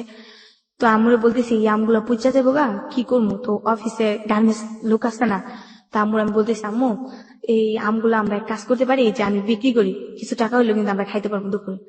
কয় কি করবা, আর তুমি তো রাত্রে ঘুমাও না, তুমি এখানে শুয়ে থাকো, আমি তোমার এখানে বসে বসে আম বিক্রি করি। তা আম্মু আবার আমাকে খুব কেয়ার করতো, মানে কোথাও যাইতে দিত না, মানে যাইতেই হলে না আম্মু পারমিশন নিত আর আম্মুর সাথে যেত। জি। বলতো যে পোলাপান ভালো, আমাকে অনেক বুঝাইতো। আর আমার আম্মু কি করতো জানেন, আমরা যে লাইব্রেরি গুলাতে বিক্রি করতে চাইতাম না, লাইব্রেরি দোকানটা না আমার আম্মু চায় নিত, আমাকে একটা বই দিবেন, আদর্শ লিপির বই, আমাকে একটা কলম দিবেন, আমার মেয়েটাকে আমি পড়াবো। আর আরবির দোকানে যাও বলতো যে আমাকে একটা কায়দা দিবেন, আমার মেয়েটা আমি পড়াবো। তো আমার আম্মু আমাকে, যখন রাত্রে আমার অনেকটা সময় দোকান বন্ধ হয়ে যায় না, তখন আমার আম্মুকে দেখে দেখে আমাকে পড়াইতো, আমিও পড়াশোনায় মনোযোগ দিতাম, আম্মু পড়াইতো আমি পড়তাম, আম্মু হাতে লেখা শিখাইতো। সারাদিন ভিক্ষা করতেন আর আর রাতের রাত্রে বেলায় চাওয়া আম্মু বইগুলো নিয়ে আপনাকে পড়ানো। পড়াইতো। তো আমার আম্মু বলতেছো তুমি আম্মু ব্যস্ত, তুমি এই পড়াগুলো মুখস্থ করে, আমি একটু ঘুমাই, রাত্রে আবার ঘুমাইতে হয়। তো আমি আম্মু শুয়ে আসতে আমি আম বিক্রি করতেছি, তো এক গার্মেন্টসের লোকরা আবার কিনতো আম। তখন আমি দাম বেশি ছিল, গার্মেন্টসের লোক দেখা যাচ্ছে 10 টাকা 20 টাকা দিয়ে কিনে নিত, তো আমাদের 50 টাকা এই 100 আমগুলো টাকা পেয়েছিলেন কিভাবে, এগুলো বিক্রি করা? চাইতাম। আমার আরো আমার দিত দোকানে না। গিয়ে চাইতেন? হ্যাঁ, আরো দুই দোকানে চাইলে না আবার ওরা দিত, দিলে দেখা গেছে অনেকগুলো আম দিত, যেগুলো খাইতাম তো খাইতাম, আর যেগুলো থাকতো ভালো ভালো ওইগুলো বিক্রি করতাম। আচ্ছা। বিক্রি করা তারপর যেটা হইতো যে ওরা এগুলা কিনা আমাদের প্রায় প্রতিদিন না হলেও 60 টাকা 70 টাকা এরকম হইতো। তো হইলে আম্মু আর আমি ওইগুলা দিয়ে দিনে হয়ে যেত। তো ওই দিনটা পড়াশোনা মানে অনেকটা পড়লাম, পড়ার পর আম্মু কিছু আম্মু আমি ঘুমিয়ে ধরছে, আমি ঘুমাবো। তো আম্মু আবার সজাগ হয়ে গেল, আম্মু শুয়ে রয়েছে। তো ওই দিনটা যেমন আম্মু ভিতরের দিকে শুয়ে নেই, আমি শুয়েছি বাইরের দিকে, আম্মু শুয়েছে ভিতরের দিকে, ঠিক আছে। তো ওই দিনকে একটা লোক, ওটা উনি কলা বিক্রি করে, তো ওই দিনটা আমি শুয়ে আছি, যেমন বুঝতেই পারি একটা শোয়া কিরকম, আমি সোজা হয়ে শুয়ে আছি। তো উনি আমাকে কি করে যাওয়ার সময় টাচ করে, সেটা বলে যে অনেক মানে প্রচন্ড আকারে টাচ করে। একবার করে আমি সেটা বুঝতে পারি, 2-3 বার করে আমি ফালতু ঘুমতে উঠি। তো আম্মুকে বলি, আম্মু লোকটা দেখে লোকটা চলে যায়। তো চলে যাওয়ার পর আম্মুকে তো বলি যে আম্মু এমন এমন সে আমাকে টাচ করছে। তো আম্মু আর জিনিসটা ইয়ে করে নাকি, আম্মু বলতেছে যে থাক এবারটা তুমি ভিতরে যাবে। আম্মু আর সারা রাত ঘুমায়নি ওই দিনকার পর থেকে আর কি, আম্মু জায়গায় থাকে, আমি ঘুমাই আম্মু জায়গায় থাকে, আম্মু দিনে ঘুমায় আর রাত্রে আমি ঘুমাই আম্মু জায়গা থাকে, ওই যে আমাকে ইয়ে করতে হয়। তো এরকম প্রায় অনেকদিন যায়। আর আমার আম্মু একটা কি জানেন, দেখা গেছে আমরা শুয়ে থাকলে, মানে যে একটা চকিতে মানুষের যে জিনিস বিক্রি করে না, ওই জায়গায় শুয়ে থাকলে আম্মু ওইখানে কেউ বসতে দিত না, অনেক ছেলেরা আসে বসা আমাদের দেখা গেছে গায়ে টাচ করে, এগুলো আম্মু বসতে দিত না, ওই জায়গায় আম্মু বসে থাকে, অন্য কেউ বসতে দিত না। আমি আর আমার আম্মু শুয়ে থাকতাম, আমি রাত্রে ঘুমাইতাম, আম্মু উঠা যেত। আবার আম্মু কি করতো, যখন আমি ঘুমাই যেতাম না ভোরবেলা আমি উঠা যেতাম, আম্মু আবার শুইতো, শোয়ার পর আবার এরকম করতাম। তো এরকম করতে করতে একদিন যায়, তো একদিন কি হয়, আমি নদীতে গোসল করতে যাই। তো আমরা রাত্রে কি করি, যেটা হয়, আমরা তো এক কাপড় 2-3 দিন পুরা থাকতে হয়, কাপড় চোপড় পাল্টানোর মতো কোনো কাপড় চোপড় নাই আমাদের। ও এর ভিতরে একটা ঈদ আইসা পড়ে, তো আমার ঈদের ভিতরে কেউ কাপড় চোপড় দেয় না, অনেক ইয়া। তো আম্মু বলে যে আমার তো আর এরকম সামর্থ্য নাই তোমার কাপড় দেবো, চল আমরা কাপড়ের দোকান থেকে কিছু চাই, আর তোমার তো ঈদটা করাইতে হইব, দেখি তোমার কোনো কাপড় চোপড় ব্যবস্থা করতে পারি। আমি কই আচ্ছা। পরে আমি কাঁদতেছি, আমার কাপড় চোপড় চামড়াই হয়ে গেছে, আমি কাপড় চোপড় পাই না, সবাই পরবো আমি পরবো না, আমি আমার কাপড় চোপড় দিতে হইব, তুমি বাইরের কাছে যাও গিয়ে কম আমার কাপড় চোপড় দিতে। কিন্তু কেউ আমার অতটা হেল্প করতো না। তারপর যেটা হয়, আমি মার্কেটে আমরা চাইতাম, মার্কেটে আমার থেকে ওইখান থেকে ড্রেস আপ দিত, এক সেট ড্রেস আপ দিলে তো ড্রেস আপ পিন্ধা যাইতাম। ঈদের দিন আমার খুব ভালো লাগতো ঈদের দিন, কিন্তু আমাকে বকশিস কেউ দিত না, যে সালামি যেটা ওটা কেউ দিত না। আমার আম্মুকে সালাম করতাম, আম্মু তো এমনি আমাকে 20 টাকা 30 টাকা খাইতে দিত। তারপর ওই দিনকে সালাম করলে 20 টাকা 30 টাকা দিত। ওই দিনকে আম্মু আমাকে হাতে রাখতো না, ওইদিনকে আম্মু কোথাও বসে থাকতো, আমি দিন সারাদিন ঘুরতাম আমাদের এলাকা দিয়ে, যেটা নিউজপাড়া ঘুরতাম। তো ওই দিনকে কি হয়, এক রোজারি আমার খালাতো বোনেরা দুলাভাইরে সালাম করে, তো আমার দুলাভাই ওদেরকে 30 টাকা করে দেয়, 60 টাকা দেয়। তো ওরা বলে আব্বু আমি যাই। তো এই জিনিসটা দেখা ওর খুব কষ্ট হয়, যে আজকে আমার বাবা থাকলে হয়তো ওইভাবে বলতে পারতাম না তখনও যে- কি আপনি জানেন যে আপনার বাবা উনি? না, আমার আম্মু তখনও বললে আপনি আসলে জানেন যে না? আমার বাবা নেই। তখনও বাবা- বলেনি আপনাকে যে আপনার না, বাবা নাই? নাই। ওকে।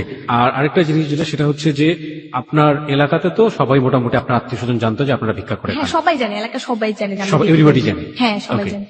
তারপর যেটা হয় যে আমি এই ভিক্ষা করার ভাগ্নিগুলো আমাকে নিয়ে যায় না ঘুরতে, যে ওরা ভিক্ষা করে, ওরা দেখলে পরে আমাদের মান সম্মান নষ্ট হয়ে যায়। সবাই দূর দূর করে তাড়িয়ে হ্যাঁ দিত। ও আমার এটাও কি 2005 সালেরই ঘটনা? হ্যাঁ 2005 দিকটা। 2005-এ রয়েছে আমরা এখন পর্যন্ত। ওকে, হ্যাঁ, তারপর? তো এই জিনিসটা দেখে আমার খুব কষ্ট লাগে, যে আজকে যদি আমার বাবা থাকতো, তো আমার বাবা আমার বলতো যে আম্মু নাও বকশিস, যাও ঘুরে আসো। তারপর আমি আমার বান্ধবীর সাথে, আমার কিছু বান্ধবী ছিল এমনিতে কথাবার্তা বলতাম, ওদের সাথে ঘুরতে ঘুরতে যা, আবার রাত্রেবেলা আয়সা বসতে আম্মুর কাছে, আয়সা আবার আমরা রাস্তায় থাকি। দিনের বেলা আবার পোলাও মাংস যাই খাইছি, আমার খালামার বাসায় খাইছি, মামির বাসায় খাইছি, ওখান থেকে আবার প্যাকেট করে দিছে, পলিথিন করে দিছে আমার আম্মুর লেগে লয়ে গেছি। তো আমার আম্মু আবার কি গরু মাংস খায় না, কারণ গরু মাংসের ভিতরে নাকি আম্মু কি মিশাই দিছে, এরপর থেকে গরু মাংস আম্মু খায় না। তো আম্মু পোলাও একটু হলে খাইছে, খায় তার খায়নি, তো ওইগুলো আমি খাইছি। প্রায় একটু বড় এলাম 2007 সালের ঘটনা। বউবাজার আমরা বিক্রি করতাম, তো একটা যেটা বলে খ্রিস্টান স্কুল, চায়নার কোরিয়ানের মেয়েরা আছে না, তো ওইখানে থেকে ওই মেয়েরা যেমন একটা স্কুল দিছে, উনাদেরকে গরিব দুঃখী মানুষদেরকে খাওয়ায় এবং ওইখানে পড়ায়। তো ওইখান থেকে একটা লোক আমরা চাইতে গেছি, তো ওই লোকটা আমার আম্মুরে বলতেছে, তুমি কি করো, তুমি পড়াশোনা করো?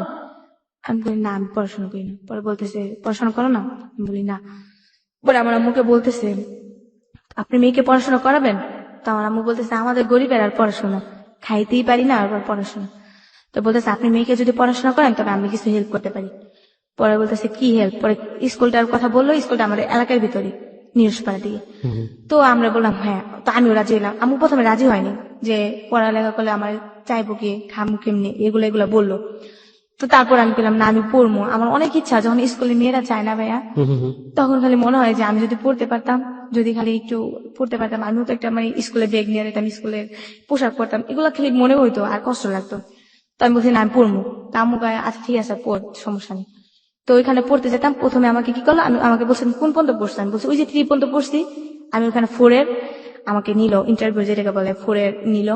তো 4 আমি টিকে গেলাম। এটা কি খ্রিস্টান মিশনারি স্কুল? হ্যাঁ, কিন্তু ওইখানে ধর্ম বই আমাদের পড়ায় না, আমাদের মুসলমানের যে ধর্ম বইটা ওটা পড়ায় না, এছাড়া সব পড়ায়, বাট ইংলিশ যেগুলো আছে সবই পড়ায়। ওকে, এখানে আপনাকে কে দিল ভর্তি করে? একটা টিচার আর কি, ওখানকারই একজন টিচার। হ্যাঁ। ওকে, হ্যাঁ। তারপর ওরা আর কি টুকাই ছেলেদেরকে নিয়ে মেয়েদেরকে নিয়ে ওখানে পড়াশোনা করায় আর কি। তো ওখানে আমাকে ইন্টারভিউ নেওয়া হয়, তো আমি টিকে গেলাম। নেওয়ার পর আমাকে 4 ভর্তি করানো হয়। জি। 4 ভর্তি করানো হওয়ার পর যাক ওখানে পড়াশোনা করি, ভালো একটা মানে সানডে ক্লাস হয়, শুক্রবারে সানডে ক্লাস হওয়ার পর ওখানে রুটি দেয়, তারপরে নাচ শিখায়, এরকম অনেক কিছুই। জি। খুব একটা আনন্দই। তারপর যেটা হয়, ওখানে গোসল করতে গিয়ে ওখানে একটা কাজ হয় যে ওখানে একটা পুষ্করণী আছে, ঠিক আছে ভাইয়া? তো আমি কি করতাম, সকালবেলা গোসল করতে গেলে তো একদিন যেটা হয়, মাছ ধরতে যেতাম। জি। আমরা কয়েকটা ফ্রেন্ড আছে, ওখানে গোসল করতে করতে একটা মেয়ের সাথে পরিচয়। আপনার মা তখন কোথায় থাকতো এই সময়টাতে? মায়ের চাইতো দিনের বেলা, তো আমাকে বলতো যে অমুক জায়গায় আয়সা পড়বো আমরা, অমুক জায়গায় গেছে টঙ্গি বাজার, আমরা রাত্রে আয়সা একসাথে থাকতাম। তো আম্মু বলতো, একসাথে কি বাইরেই থাকতেন? হ্যাঁ, আমার এর ভিতরে আবার আম্মু আমার রুম নেওয়ার অনেক চেষ্টা করছে। একটা রুম নিত বস্তির ভিতরে 700 টাকা, আর আম্মু দিতে পারতো না 700 টাকা। কি করতো, ওখানে 700, তখন 500-700 টাকা রুম ভাড়া ছিল, কিন্তু আম্মু দিতে পারতো না। তো তখন আম্মু কি করতো, বিক্রি করে যে চালগুলা পাইতো না, এই চালগুলো অনেকটা চাল দোকানে পিঠার দোকানে বিক্রি করতো। আচ্ছা। বিক্রি করে যা পাইতো 100-200 টাকা করে বেচতো। আবার দেখা গেছে যে এই বাসায় আমরা ভাড়া নিতাম, ওই লোকটার কাছে আমরা চাল বিক্রি করতাম, মাস শেষ হিসাব করে আমাদের ভাড়া রেখে দিত। আবার কোনো বাসায় থাকতেও পারতাম না, আমাদের রুম ছেড়ে দিতে বলতো ভাড়া না দিতে পারলে। তো এখানে আমার একটা বান্ধবী, সারাদিন স্কুল করতেন এবং করে মার সাথে ওই বাজারে আশেপাশে কোথাও ঘুমাইতাম। বইগুলো আমাদের সাথে থাকতো, ব্যাগ আছে বাজারে, ব্যাগ ওই ব্যাগের ভিতরে থাকতো। তারপর যেটা হয়, আমি তারপরের গল্পটা আমরা একটু পরে শুনবো মনি। আমরা এই পর্যায়ে ছোট্ট একটা বিরতি নিতে চাই, সংবাদের বিরতি। প্রিয় শ্রোতা, আপনারা শুনছেন হ্যালো 8920 এবিসি রেডিওতে। আরজি কিবরিয়া আপনার সঙ্গে রয়েছে আরজি কিবরিয়ার টিম। আপনাদের সবাইকে বলছি, মনিকে দেখতে চাইলে এই মুহূর্তে আপনারা চলে আসতে পারেন আমাদের ফেসবুকে। আমাদের ফেসবুকের ঠিকানা www.facebook.com/hello8920। আমি আবারও বলি www.facebook.com/hello8920। ওখানে যাবেন, যাওয়ার পরে আপনি লাইক দেবেন, লাইক দেওয়ার সঙ্গে সঙ্গে আপনি হ্যালো 8920 মেম্বার হয়ে যাবেন। সংবাদের পরেই ফিরছি, সাথেই থাকুন। প্রিয় শ্রোতা, সংবাদের বিরতির পর আমরা আবারও ফিরে এসেছি হ্যালো 8920-তে। আরজি কিবরিয়া আপনার সঙ্গে রয়েছে, আর আপনি শুনছেন আপনার প্রিয় স্টেশন এবিসি রেডিও FM 89.2। প্রিয় শ্রোতা, এই মুহূর্তে ফেসবুকে হাজারো মানুষের ঢল নেমেছে মনিকে দেখবার জন্য। আপনি চাইলে নিজেও আসতে পারেন। আমাদের ফেসবুকের ঠিকানা www.facebook.com/hello8920। আমি আবারও বলি www.facebook.com/hello8920। ওখানে যাবেন, যাওয়ার পরে আপনি লাইক দেবেন, লাইক দেওয়ার সঙ্গে সঙ্গে আপনি হ্যালো 8920 মেম্বার হয়ে যাবেন। আপনি আরজি কিবরিয়া নামেও খোঁজ করতে পারেন, RJ স্পেস KEBRIA, এবং এটা দিয়ে খোঁজ করলে আপনি দেখবেন যে আরজি কিবরিয়া নামে শত শত পেজ আছে। তার মধ্যে যে পেজটির সংখ্যা 2,90,000-এর কাছাকাছি, সেই পেজটি হচ্ছে হ্যালো 8920 পেজ। ওখানে গিয়ে লাইক দিয়ে আমাদের মেম্বার হয়ে যান, এবং ওখানে হ্যালো 8920 নিয়ে যাবতীয় কর্মকাণ্ড চলে, এবং ওখানে পুরনো অনুষ্ঠানগুলো আপনি ডাউনলোড করতে পারবেন, শুনতেও পারবেন। আর আপনি চাইলে আমাদের এখানে আসার জন্য ফোন করতে পারেন। আমাদের ফোন নাম্বারটি হচ্ছে 91156668। আমি আবারও বলি 91156668। প্রথমে ফোন করবেন, ফোন করার পর আপনার নাম এবং আপনার সেল নাম্বার, যে নাম্বারে যোগাযোগ করলে আপনাকে আমরা পাবো, সেই নাম্বারটি স্পষ্ট করে ধীরে ধীরে বলবেন আপনার জীবনের যে গল্পটি সেটা খুব সংক্ষিপ্ত করে 2 মিনিটে, এবং তারপর বলবেন আপনার সঙ্গে যোগাযোগ করতে আমাদের টিম মেম্বার শাকিল আপনার সঙ্গে যোগাযোগ করবে। আমরা আবারও চলে যাচ্ছি মনির কাছে। হ্যাঁ মনি, তারপর একদিন নদীতে মাছ ধরতে যাই ফ্রেন্ডরা মিলা। মাছ ধরতে গিয়ে যে ওই লোকটা আমাদের ধরে ফেলে যে তুমি সবসময় মাছ চুরি করো এটা, তো আমাদের হাত বাঁধে পিছনে, 2টা বাড়িও দেয় কর্মীর ঠাই দেয়া। তখন আমি খুব ভয় পেতেছিলাম যে মারবো, কলকাতা আজকে ছাড়বো না, মানে মাছ চুরি করতে না মাঝে মাঝে, তাই তো? হ্যাঁ। তারপর একটা মহিলা আসে, দেখতে খুব সুন্দর, নাম হচ্ছে জুই। উনি ডান্স করে।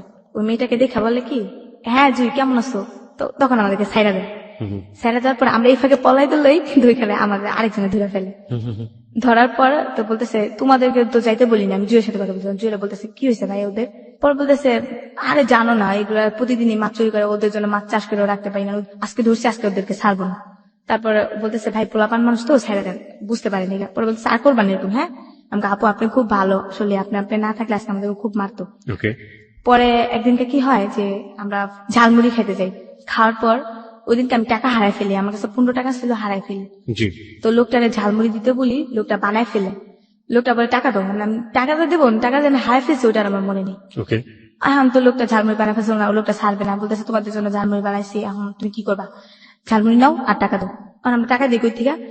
তারপর ওই মেয়েটা দেখা বলতেছে কি হয়েছে ভাই? পরে আমি বলতেছি আপু আমি না টাকা হারাই ফেলছি, এই জন্য আর কি আমাদেরকে বকতেছে। পরে ওই লোকটা বললো কয় টাকা হয়েছে? বলছে 15 টাকা। উনি বলতেছে ওদের আরো 15 টাকা ঝালমুড়ি দাও, ওটা খায় যাক, আমি টাকা দিতেছি।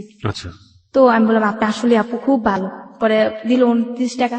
দেওয়ার পর ওনার সাথে ভালোই কথা বলতেছি, তখন উনি আমাকে ডাক দেয়। ডাক দিলে ওনার যত কিছু লাগে আমি কিনাই না দিই। উনি সিগারেট খাইতো, উনি আমাকে টাকা দিত, আমি সিগারেট আইনা দিতাম। তো উনি আবার দোতলায় থাকতো, মেয়েদের মিলাও ওনার না হলেও 7-8টা মেয়ে থাকতো। তো ওনারা থাকতে থাকতে পরে আমি বলতাম আপা আপনি কি করেন? তো উনি একদিন বললো আমি ডান্স করি। পরে আমি বলতেছি তুমি করবা? তখন আমি চিন্তা করলাম আমি তো ভিক্ষা করলে মানুষের খারাপ কয়, তো ওনারে বলছি আপা আমি আমার আম্মুর সাথে এমন এমন থাকি, আমি ভিক্ষা করি। ও বলছে তুমি তো বড় হইতাছো, মানুষের স্মরণ দিবে তোমাকে, কেন ভিক্ষা করো? তুমি একটা কর্ম করে তো খাইতে পারো, তোমার আম্মুকে তো চালাইতে পারো। তখন আমি অনেক জায়গায় জব নেওয়ার চিন্তা ভাবনা করছি, বাট আমাকে চাকরি দেয় নেই বলে একেবারে পিচ্ছি নাকি আমি।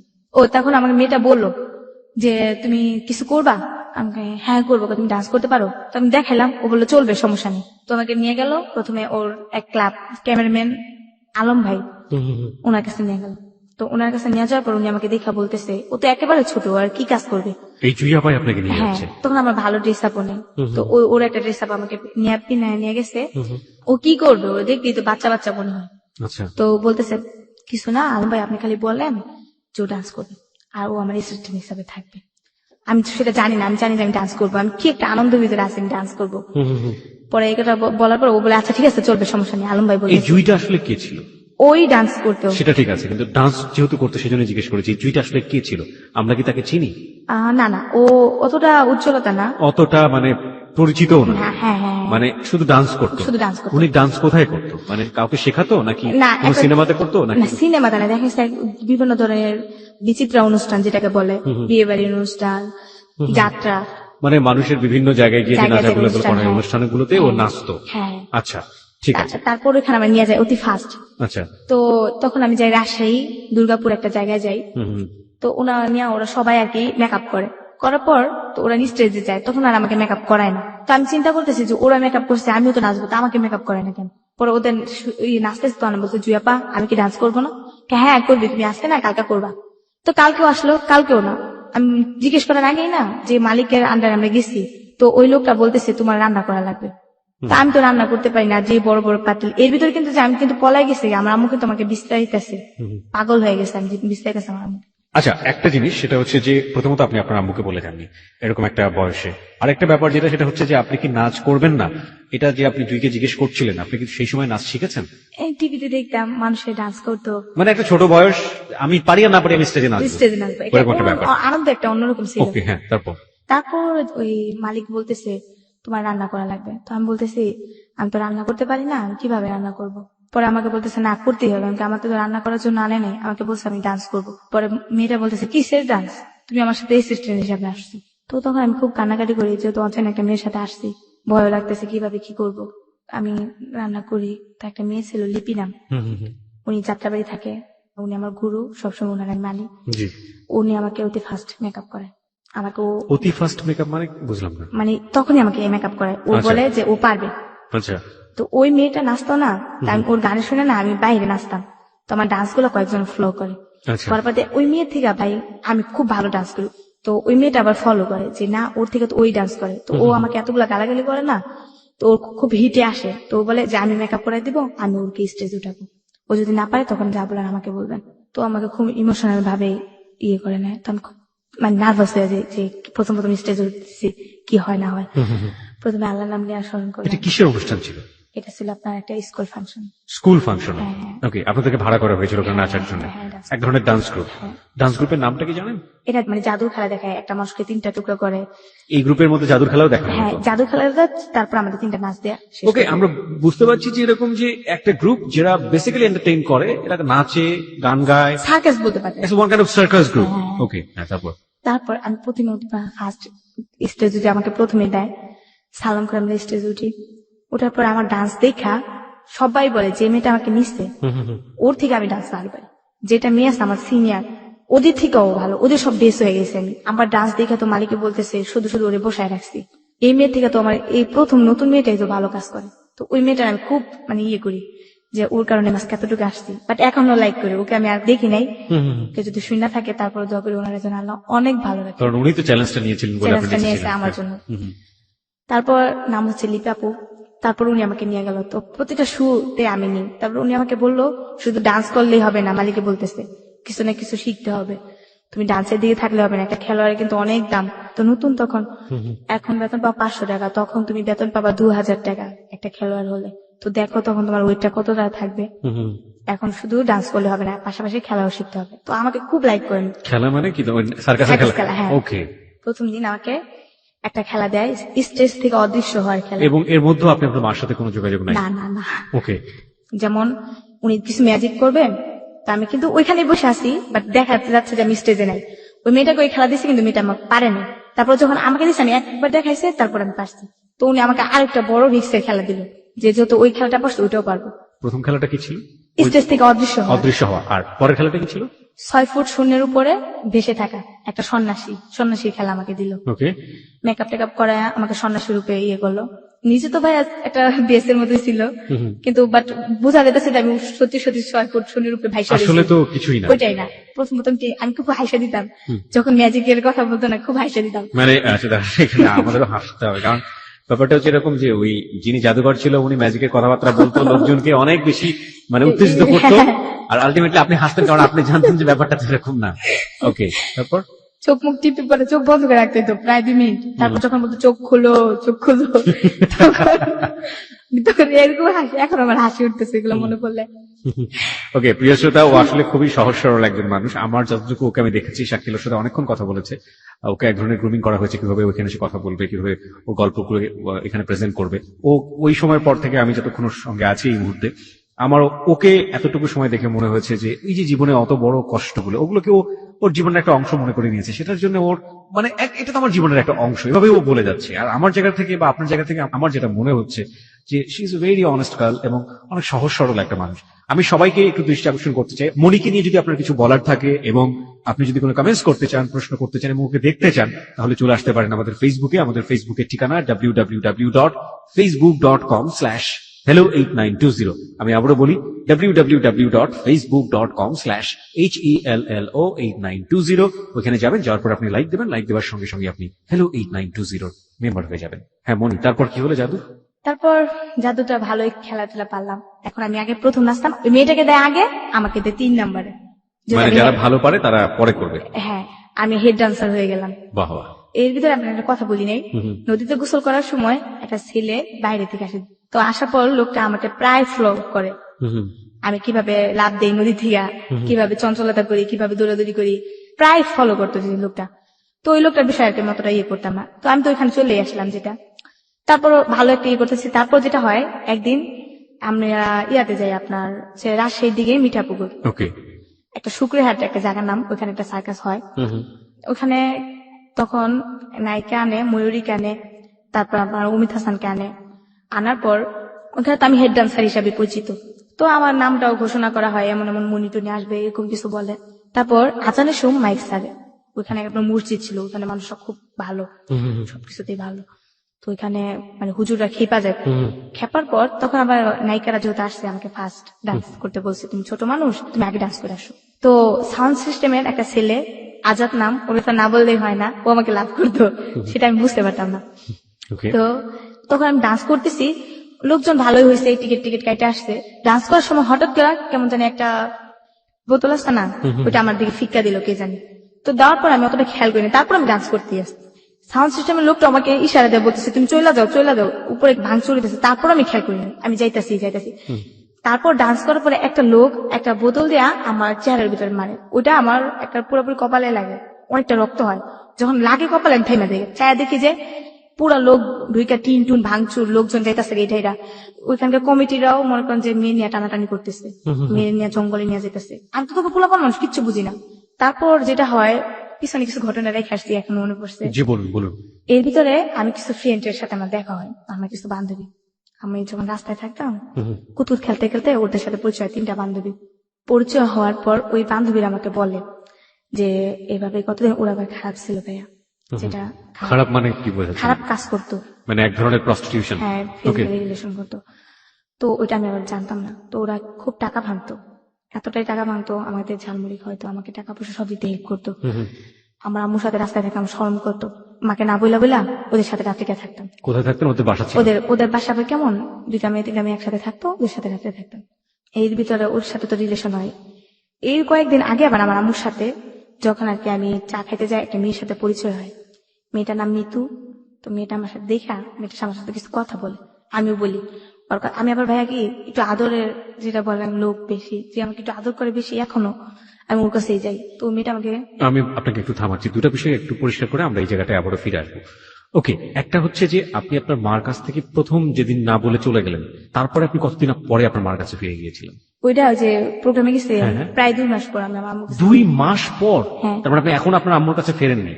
এই যে গল্প বলছেন তার মধ্যে এইসব ঘটনা ঘটে যাচ্ছে, আপনি এখনো ফেরেননি আপনার মার না, কাছে? মানে আমি তো প্রোগ্রামে তো গেছি, এগুলো হচ্ছে পিসের ঘটনা, তখন আম্মুর কাছে থাকি। পিছের ঘটনা আপনি যেটা বলছেন সে জায়গাটা আমরা যাবো। আমি একটু প্রোগ্রাম থেকে আপনার মার কাছে ফিরতে চাই। আপনার মা তখন আপনাকে কি রিয়াকশনটা করলো ওটা জানাটা জরুরি, 1।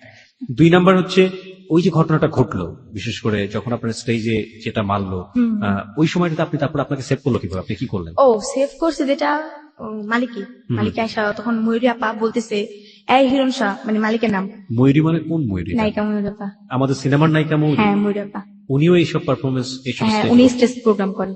ওকে, উনি কি আপনাদের লিডার ছিলেন ওই মুহূর্তে?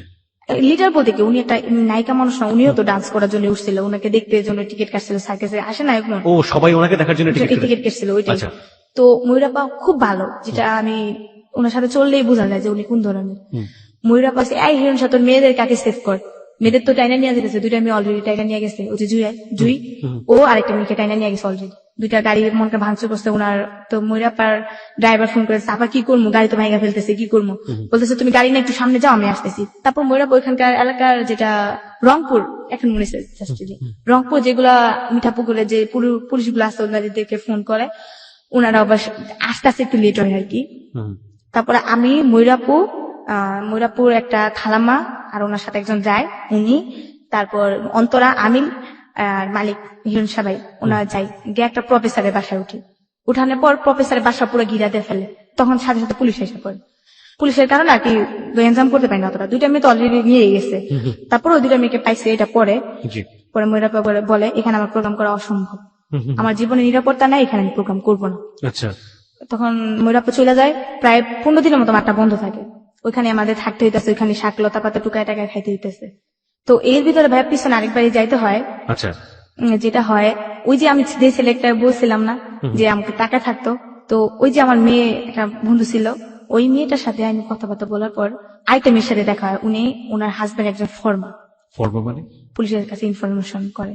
ওকে, সো হি ইজ আ ফর্মা। প্রিয় শ্রোতা, এখানে গল্পটা একটু জট পাকাচ্ছে, আপনারা একটু ঠান্ডা মাথায় জিনিসগুলোকে লক্ষ্য রাখবেন। ও বারবার ফ্ল্যাশব্যাকে যাচ্ছে এবং সেটা এই গল্পের প্রয়োজনই খুব বেশি প্রয়োজনীয়। একটা যেটা হচ্ছে যে ও একটা স্টেজে পারফর্ম করতে গিয়েছে এবং সেখানে কিন্তু ওর মাকে কিছু জানিয়ে যায়নি, এটা 2 মাসের একটা ব্যাপার। 1 সুতরাং ওর মার কাছে কিভাবে ফিরে গেল এবং মা কি রিয়াকশনটা জানলো, এটা জানা আমাদের জন্য খুবই জরুরি। এটা কিন্তু এখন ওই পার্টটা শেষ হয়নি। আরেকটা ব্যাপার যেটা, সেটা হচ্ছে যে এই স্টেজ পারফরমেন্সে এসে ঘটনার প্রাসঙ্গিকতায় সে বারবার ফ্ল্যাশব্যাক করছে, এবং ফ্ল্যাশব্যাকে আরেকটা জায়গায় সে গিয়েছে, সেটা হলো যে কোনো একটা ছেলে তাকে নদীতে গোসল করার সময় ফলো করতো, সেই ছেলেটার কোনো একটা প্রসঙ্গ এখানে আসছে, এবং সেই প্রসঙ্গের সাথে তার বান্ধবীদের প্রসঙ্গও জড়িত, যে বান্ধবীরা কোনো না কোনো ভাবে তাকে আশ্রয় দিত ঘরে থাকার জন্য, কিন্তু সে বলেছে যে বান্ধবী যারা আশ্রয় দিত তারা কিন্তু এক ধরনের প্রস্টিটিউশনের সাথে জড়িত ছিল। হ্যাঁ, এবার বলেন। ওই যে ফর্মার বউ যেটাকে বলছি, হুম। উনির সাথে আমার দেখা হয়। এটা আপনার বান্ধবীর বান্ধবী ছিল? হ্যাঁ ছিল। ওকে। নদীতে গোসল করতে গিয়ে আমার দুইটা বান্ধবী, হাসিনা নাম, ও আর আমি গোসল করতে যাই, দেখা হয়। দেখি উনি একা একা বসে আছে, তো আমরা বলতেছি আপু আপনি কি মন খারাপ? না কিসের মন খারাপ, এমনি বসে আসছি। উনি বলতেছে এটা এই ঘটনার সাথে এই ঘটনার কি যোগ, কোনো যোগ কি আছে? হ্যাঁ যোগ আছে। ওকে, হ্যাঁ এই জন্য বলুন বলতেছি। তারপর। হ্যাঁ ওনার সাথে প্রায় অনেকক্ষণ কথা হয়। কথা হওয়ার পর উনি আমাদেরকে ওনার বাসায় নিয়ে আসেন। জি। তখন আমরা সারাদিন না খাইছিলাম ভাইয়া। হুম। তো ও কিছু কাজ টাজ করতে পারে নাই, যেটা বলে ফিজিক্যাল রিলেশন করতে পারে না, ও খাইতেও পারে না। তখন কিন্তু আমি জানতাম না ওইগুলো করে। মানে ওই শরীরের কাজ নাই তো পেটে ভাত নাই। হ্যাঁ ভাইয়া। ও, তারপর? ওই মেয়েটা নিয়ে যায় ওদের বাসায়, বৃষ্টি না মেয়েটার। ওই মেয়েটার সাথে যে ওই ছেলেটা জড়িত আমি এবার জানতাম না। কোন ছেলেটা? যে ছেলেটা যেটা আপনাকে আমার follow টাকায় করতো? থাকতো, জড়িত মানে হচ্ছে ওর সাথে ফিজিক্যাল রিলেশন করতো। ফিজিক্যাল রিলেশন করে। এই ছেলেটার নাম বলেন তো কি? শাহিন। শাহিন। আচ্ছা, শাহিন বেসিক্যালি আপনাদেরকে তাকিয়ে থাকতো, কিন্তু শাহিনের সাথে আপনার বান্ধবীর বান্ধবী শারীরিক সম্পর্ক ছিল, তাই তো? নাকি বান্ধবী সম্পর্ক ছিল? বান্ধবী যেটা আমাদের সাথে প্রথম পরিচয় হলো। এবং ওই বান্ধবী বিবাহিত ছিল, হ্যাঁ হ্যাঁ হ্যাঁ। এবং তার হাজবেন্ড ছিল হচ্ছে ফরমা, হ্যাঁ। পুলিশকে ইনফরমেশন দিত। হ্যাঁ। জটিল। হ্যাঁ, তারপর? তারপর তো প্রায় মেয়েটার সাথে কথাবার্তা হয়, মেয়েটার সাথে দেখা যেত। একটা খারাপ মেয়ে একটা ভালো মেয়ের সাথে, একটা খারাপ মেয়েও যদি হাঁটে তো বলে কিন্তু ভালো। একটা খারাপ মেয়ের সাথে যদি একটা ভালো মেয়েও হাঁটে ভাইয়া, তাহলে বলে কি খারাপ। তো ও যে খারাপ ছিল আমরা জানতাম না। তো ওদের সাথে হাঁটাতে মানে আমাদের এলাকা যেটাকে বলে বউ বাজার, ওই বাজারটা নাম করা হয়ে যায় যে আমরা, ও মেয়েটা খারাপ বৃষ্টি, ওর সাথে আমরা ঘুরি, আমরাও খারাপ। একসময় অনেকে রাস্তাঘাটে দেখলে আমাকে বলতো যে কিছু টাকা দিয়ে আসবি। ওই ছেলেটা বলতো? ছেলেটা না, আমার মানুষে বলতো। মানুষরা আপনাকে বলতো? হ্যাঁ। হ্যাঁ। তারপর যেটা হয়, ওদের ব্যাপারটা আমি জানি না যে জোড়া এসব কাজ করে। পর একদিন মেয়েটা আমাকে বলে এইভাবে তো জীবন চলে না। এগুলো কি আপনার স্টেজ পারফরমেন্সের আগের ঘটনা? হ্যাঁ হ্যাঁ আগের ঘটনা। ওকে। পরে আমাকে বলে যে এইভাবে তো জীবন চলে না, তুমি এক কাজ করো, এ পথে নেমে যাও। তখন আপনার বয়স কত? 2007 সালের কথা। 2008 সাল মানে হচ্ছে তখন আপনার বয়স 13 থেকে 12 বছর। হ্যাঁ হ্যাঁ। আমি বলছি না আমি এগুলো করবো না। তখন বলে করো, তোমার সমস্যা কি, করো। তখন আমরা খাইতে পারতাম না ভাইয়া। তো ওই মেয়েটা অনেক কি করতো, আমাদের থাকার জায়গাও ছিল না। তো এর ভিতরে কিন্তু আমার মার সাথে আমি কথাবার্তা বলি না, ওদের সাথে থাকি। আমার সাথে দেখলে আমার সাথে কই, আমার সাথে কই আম্মা আমি এনে থাকি, আম্মা তুমি এনে থাকো, রাস্তায় আমার শরম করে। এগুলো বলতাম। আম্মা আবার আমার দিনের বেলা দেখা যেত, রাতের বেলা আমি ওদের সাথে থাকতাম। আম্মা কিছু বলতো না। তো পরে মেয়েটা ওই যে ছেলে, ওই ছেলেকে কয় তুমি এগুলো করবা? আমাকে না আমি এগুলো করবো না। করো, দেখ বাস্তবে অনেক কিছুই করে মানুষে। তারপর আমি রাজি হই এক পর্যায়ে ওই ছেলেটার সাথে। হ্যাঁ, আমি কিন্তু ছেলেটা চিনি না। ছেলেটা আমাকে প্রথম দেখায় নাকি বলে। তার মানে আমার যেটা মনে হয়েছে যে ওই ছেলেটাই আলটিমেটলি এই মেয়েটাকে দিয়ে আপনাকে পটানোর চেষ্টা করছে। ওকে এমনকি টাকাও খাওয়াইছে আমার জন্য। ওকে। তারপর আমাকে নিয়ে যায় একটা রুমের ভিতরে। নেওয়ার পর অতি ফার্স্ট ও আর আমার ওই বান্ধবীটা যায়, আর ওই বান্ধবীটা বিস্টাপু যায়, আর এই লোকটা যায় শাইন। এগুলো আপনার মা জানতো? না, আমার মা এখনো বর্তমান জানে না। এখনো জানে না এগুলো? এখনো জানে না। ওকে। তারপর মেয়েটা ছেলেটা আমাকে বলে, তো আমাকে অনেক চেষ্টা করে, যেটা ফিজিক্যালি বলে। ওকে, প্রিয় শ্রোতা, ও জাস্ট যেটা বোঝানোর চেষ্টা করছে আপনারা নিশ্চয়ই বুঝতে পারবেন। পুরো ব্যাপারটা আমরা ডিটেল জানতে চাচ্ছি না, আমাকে জাস্ট একটু নর্মালি বললেই হবে যে আসলে ঘটনাটা ওই সময়টাতে কি ছিল, এনিথিং ইম্পর্টেন্ট। তারপর আমাকে চেষ্টা করে, বাট হয় না, আমি খুব কষ্ট পাই। কারণ আপনি তখন অনেক বেশি বয়স কম এবং স্বাভাবিকভাবে। হ্যাঁ। তো উনি দেখতেছে, উনি এতটাই হয়ে গেছে যে উনি নিজেকে নিজে কন্ট্রোল করতে পারতেছে না। উনি আমাকে বলেন যে দেখো আমি এখন কি করবো, আমি তো আমার দরকার। তখন আমাকে বলে, আমার ওই বিষ্টাপু বলে, দেখো বিষ্টাপু একদিন আমার মাথা হাত বুলাই দিতেছে, একদিন তো ওইগুলো করতেছে। আপনার লাইফের ফার্স্ট এরকম রিলেশনশিপ, এবং তাও এতগুলো লোকের সামনে? 2জন লোকের সামনে, লাইট অফ ছিল। ওকে।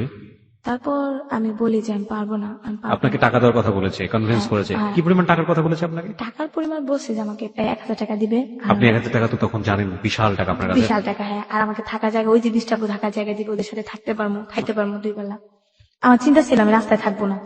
আমি একটু সাম আপ করতে চাই প্রিয় শ্রোতা, আমরা গল্পের যে জায়গাটায় ছিলাম, which is very very important. ও একটা সার্কাস গ্রুপের সঙ্গে যোগ দিয়েছে, তার আগে একটু ফ্ল্যাশব্যাক করছে। সার্কাস গ্রুপে কেন গেল, সার্কাস গ্রুপের সাথে ঘটনার সম্পৃক্ততা রয়েছে।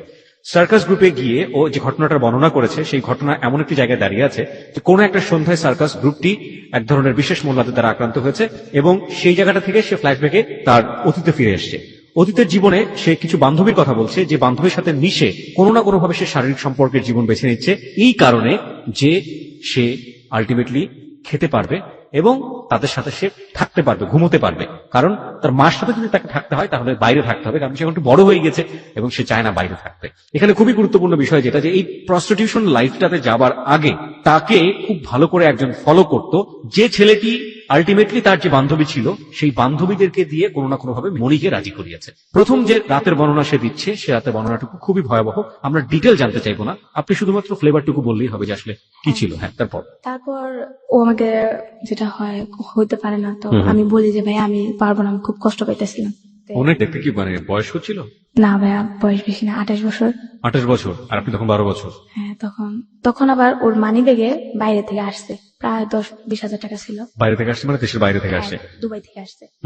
ওই যে হাসিনা বলছি, ও কি করছে, ওর মানি ব্যাগ থেকে 1,000 টাকা চুরি করছে। তো আমরা তাই সব করছিলাম, 20 টাকা বলছে আমাদের ঘরে জায়গা দিবেন না। কেন? কারণ এটা আমি হয়নি। থাকিনি। ওকে। তো আমরা রাতে কই যাবো, তখন কি করলাম আমরা মানে কি হাসিনাও ও হাসিনাকেও বের করে দিয়েছে আপনার হ্যাঁ, সঙ্গে? আমরা দুজনে। তখন আমরা 7 দিন না খাওয়াছিলাম। তো আমাকে এক হোটেলে নিয়ে গেল। আমার বলে কি খাবি বল। আমি বলি, কি খাবো মানে, তুই এত বড় হোটেলে ঢুকছিস, তুই না টাকা দিতে পারলাম কিন্তু বাইরে দিব। তখন আমি কাঁদতেছিলাম একটু একটু, আমার মনটা খুব খারাপ ছিল। তো বলতেছে কি খাবি বল, আমরা তো 7 দিন না খাইছিলাম, কি খাবি বল। আমি বললাম, আমি খাইতে পারবো না, কিছু খাবো না। আমি বলি, তুই টাকা পাবি কই? তুই খাস না রে ভাই, তুই অর্ডার দে, আমি তোকে বলতেছি। তো আমরা খিদার টাইমে অনেক কিছু অর্ডার দিলাম, ওদিনকে পেট ভরা খাইছি, জীবনে প্রথম খাইলাম মনে হইতেছে। তারপর খাওয়া দাওয়া করার পর আমি টাকা দেওয়ার সময় থেকে ওর কাছে 1,000 টাকার নোট এটাও চুরি করেছে? ও চুরি করছে, কিন্তু তখন ও আমাকে বলে নাই যে আমি টাকা চুরি করছি। বুঝতে পেরেছি। তারপর আমি বললাম, হাসি ক সত্য করে তুই টাকাটা করতে পেয়েছিস? পরে কইতাছে টাকাটা আমি এমন ওই জায়গা থেকে চুরি করছি। তারপরে তো আমরা ভয় পেয়ে গেছি, যে লোকটা আমাদের ধরে 1,000 টাকা কি মুখের কথা, এই যে গেল 1,000 টাকা তো ভাঙাভাঙি করলাম। তখন মেয়েটার সাথে আমার কথাবার্তা হয় না।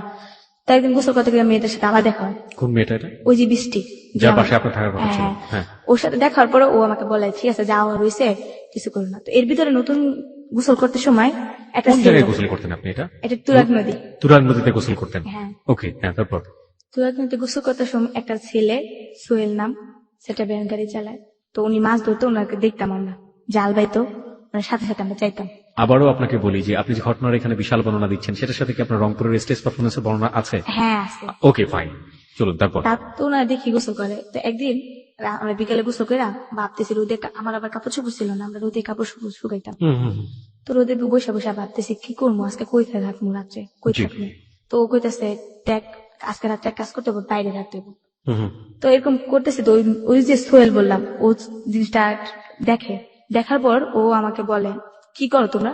তো আমরা বলি যেমন আমরা কিছু করি না, আমরা এমনি ঘুরি ফিরে খাই। তখন কিন্তু আমি পড়াশোনা করি, ওই যে খ্রিস্টান স্কুল পড়াশোনা করি খাওয়ার জন্য। দুপুরবেলা ওরেও নিয়ে যাই আমার বান্ধবী, যে তুই ও পর খাইতে পারবো আমাকে দুপুরবেলা, ওরে ভর্তি করে দিই খাবার লোভে হও। তারপর যেটা হয়, ওই ছেলেটা আমাকে বলে আমি তো ব্যাচেলার থাকি, তুমি আমার সাথে থাকবা। আমাকে আপনার সাথে আমি কিভাবে থাকবো? পরের বেলা তোমাকে আমি বলবো তুমি আমার ওয়াইফ হো, আমি তোমাকে বিয়ে করছি, তুমি আমার কাছে 1 মাস থাকবা, তুমি চাকরি নিবা, 1 মাস পর তুমি আমার কাছ থেকে চলে যাবা, তোমরা 2 ফ্রেন্ড নিলা, একটা রুম নিবা, নেওয়ার পর তুমি তোমার মতো করে চুলাফেরা খাবা, আমি জাস্ট তোমার উপকার করবো। আমি বলছি আপনি গায়ে টাচ করবেন না তো? না। আমাকে তাহলে আপনার উপরে তো শুবেন, আমি নিচে শুবো। ঠিক আছে, আমি রাজি হয়ে যাবো কথায় সোহেলের সাথে। হ্যাঁ, আমার ফ্রেন্ডরা ওই যে বান্ধবী, ও খুব না করে যে দেখ ছেলেরা ভালো না, এগুলো বলে, পরে যে কিছু করবো না কোনো গ্যারান্টি আছে? হাসিনা তো এই পেশাতে আগে থেকে ছিল। হ্যাঁ, ও কিন্তু অতটা না, টুকটাক করতো, এটা যেটাকে বলে না করলে তো পেটে ভাত চলতো না। ও চায় না, ওর বাবার কাছে থেকে যায়, আমি চাই। আমি যাওয়ার পর এক প্রকার আমি ওকে হাজবেন্ডের পরিচয় দেওয়া থাকি ওর বাসায়। থাকার পর ওই যে ছেলেটা আমার প্রথম ফিজিক্যাল রিলেশন করতে চাইছিল, ওর বাসা আর আমি যে জায়গায় বেশ একটা দূরে না, কাছাকাছি। তারপর একদিন ওই ছেলেটা, আমি চাকরি নেই, নেওয়ার পর মানে গার্মেন্টস। আচ্ছা, আপনার মা কই গেল? এই ভিতরে মা থাকে। কোথায় থাকে? মানে মা রাস্তায় থাকে। তো আপনি একটা বাসায় উঠে গেলেন, আপনার মা বাধা দিল না সেটা? আমি চিন্তা ছিলাম যে এই লোকটার সাথে থাকার পর আমি আমার মাকে নিয়ে একটা রুম নিয়ে ফেলবো। আচ্ছা, লোকটার সাথে পরিচয়। মা জানতো এটা? না, আমার মা জানতো না। আমার মা জানতো আমি খালাম্মার বাসায় থাকি। আচ্ছা, আমার চিন্তা ছিল একটাই, যে আমি গার্মেন্টসে চাকরি করবো, টাকা কিছু কামাবো, আমার ঘর নিবো, আমার আম্মুকে রাখবো, আমার আম্মু ঘরে রান্না বান্না করবো, আমি চাকরি করবো, আমি খাবো। তারপর আমি তো হাজবেন্ডের ওয়াইফ পরিচয় দিছি। তো তখন আমি চাকরি নিতে, যেমন আমি ওনার কাছে 25 তারিখে গেছি, আর 5 দিন বাকি আছে চাকরি নেওয়ার জন্য। 1 তারিখ ছাড়া তো চাকরি নেওয়া যায় না। উনি উপরে থাকে, আমি নিচে থাকি। তো শীতের দিন তো নিচে থাকা একা সম্ভব না, খুব শীত করে। তো উনি আমাকে উপরেই রাখতো। তো উনি এক সাইডে থাকতো, আমি এক সাইডে। তো এমন প্রায় 2-3 দিন যায় উনি আমাকে টাচ করে না। একদিন যেটা হয়, উনি মানে কয়েকটা ছেলের সাথে ড্রিঙ্কস করে আসে, এতটাই ড্রিঙ্কস করে যে নিজেকে কন্ট্রোল করতে পারে না, তখন আমাকে ফিজিক্যালি রিলেশন করে আমার সাথে। এরপর অনেক তিন জোরপূর্বক, চারজনকে সাথে নিয়ে নাকি শুধুমাত্র? শুধু একাই। ওকে। এতটাই জোরপূর্বক করে আমি না করে পারি না, আর চিল্লাচিল্লি করে পাশে থেকে মানুষ আসে যে তোমরা তো হাজবেন্ড ওয়াইফই বলছে। তো প্রচুর ব্লান্টিং হয়, এতটাই ব্লান্টিং হয়, আমি মানে এতটা অল্প বয়সে ছিলাম। তো পরে যখন আমার জ্ঞান ফিরছে, আমি দেখি আমার পাশে 2টা ডাক্তার বসা। দুটো ডাক্তার আপনার পাশে বসা? হ্যাঁ, পেশা। আপনার রুমের মধ্যে নাকি? হ্যাঁ, রুমের ভিতরে। তার মানে ওখানে যে ছেলেটা যে থাকতো, এটা কি এক ধরনের বস্তি ছিল? হ্যাঁ, বসতেছিল। বস্তির মধ্যেই থাকে এরা? ডাক্তাররা কি বস্তির ডাক্তারই? না, ডাক্তার ছিল আপনার এমনি ফার্মেসি ডাক্তার। ফার্মেসি ডাক্তার নিয়ে আসছে? ওকে। লোকটা তো বুঝতে পারছে, বুঝছে নতুন বউ, ওয়াইফ। তো লোকটা কিছু ওষুধ লিখে দেয় আমাকে, দেওয়ার পর আমাকে বলে কিছু হাঁটাচলা কম করতে, ভারী জিনিস কম নিতে, আর কি বলে দেয় আমাকে। তারপর আমি তো ভারী জিনিস কমিয়ে নিই। তারপর যেটা হয়, কিছুদিন তোর কাছে থাকতেই হয় আমার, আমি কোথায় যাবো এই অবস্থা নিয়ে। তো আমি ফাইনাল ডিসিশন নিয়েছি ওকে নিয়ে আমি সংসার করবো, যেহেতু আমাকে ফিজিক্যাল রিলেশন করে ফেলছে। আপনি সিদ্ধান্ত নিয়ে নিয়ে ফেললেন? ফেলছে। আমি পরে বলছি আমার আম্মু আছে, আমার আম্মু রাস্তা থাকে, আপনি আমার আম্মুকে নিয়ে আসবেন। তো যেটা হয়, কুরবানিতে আসে ও কি করে, মাংস ঢুকাইতে যায়।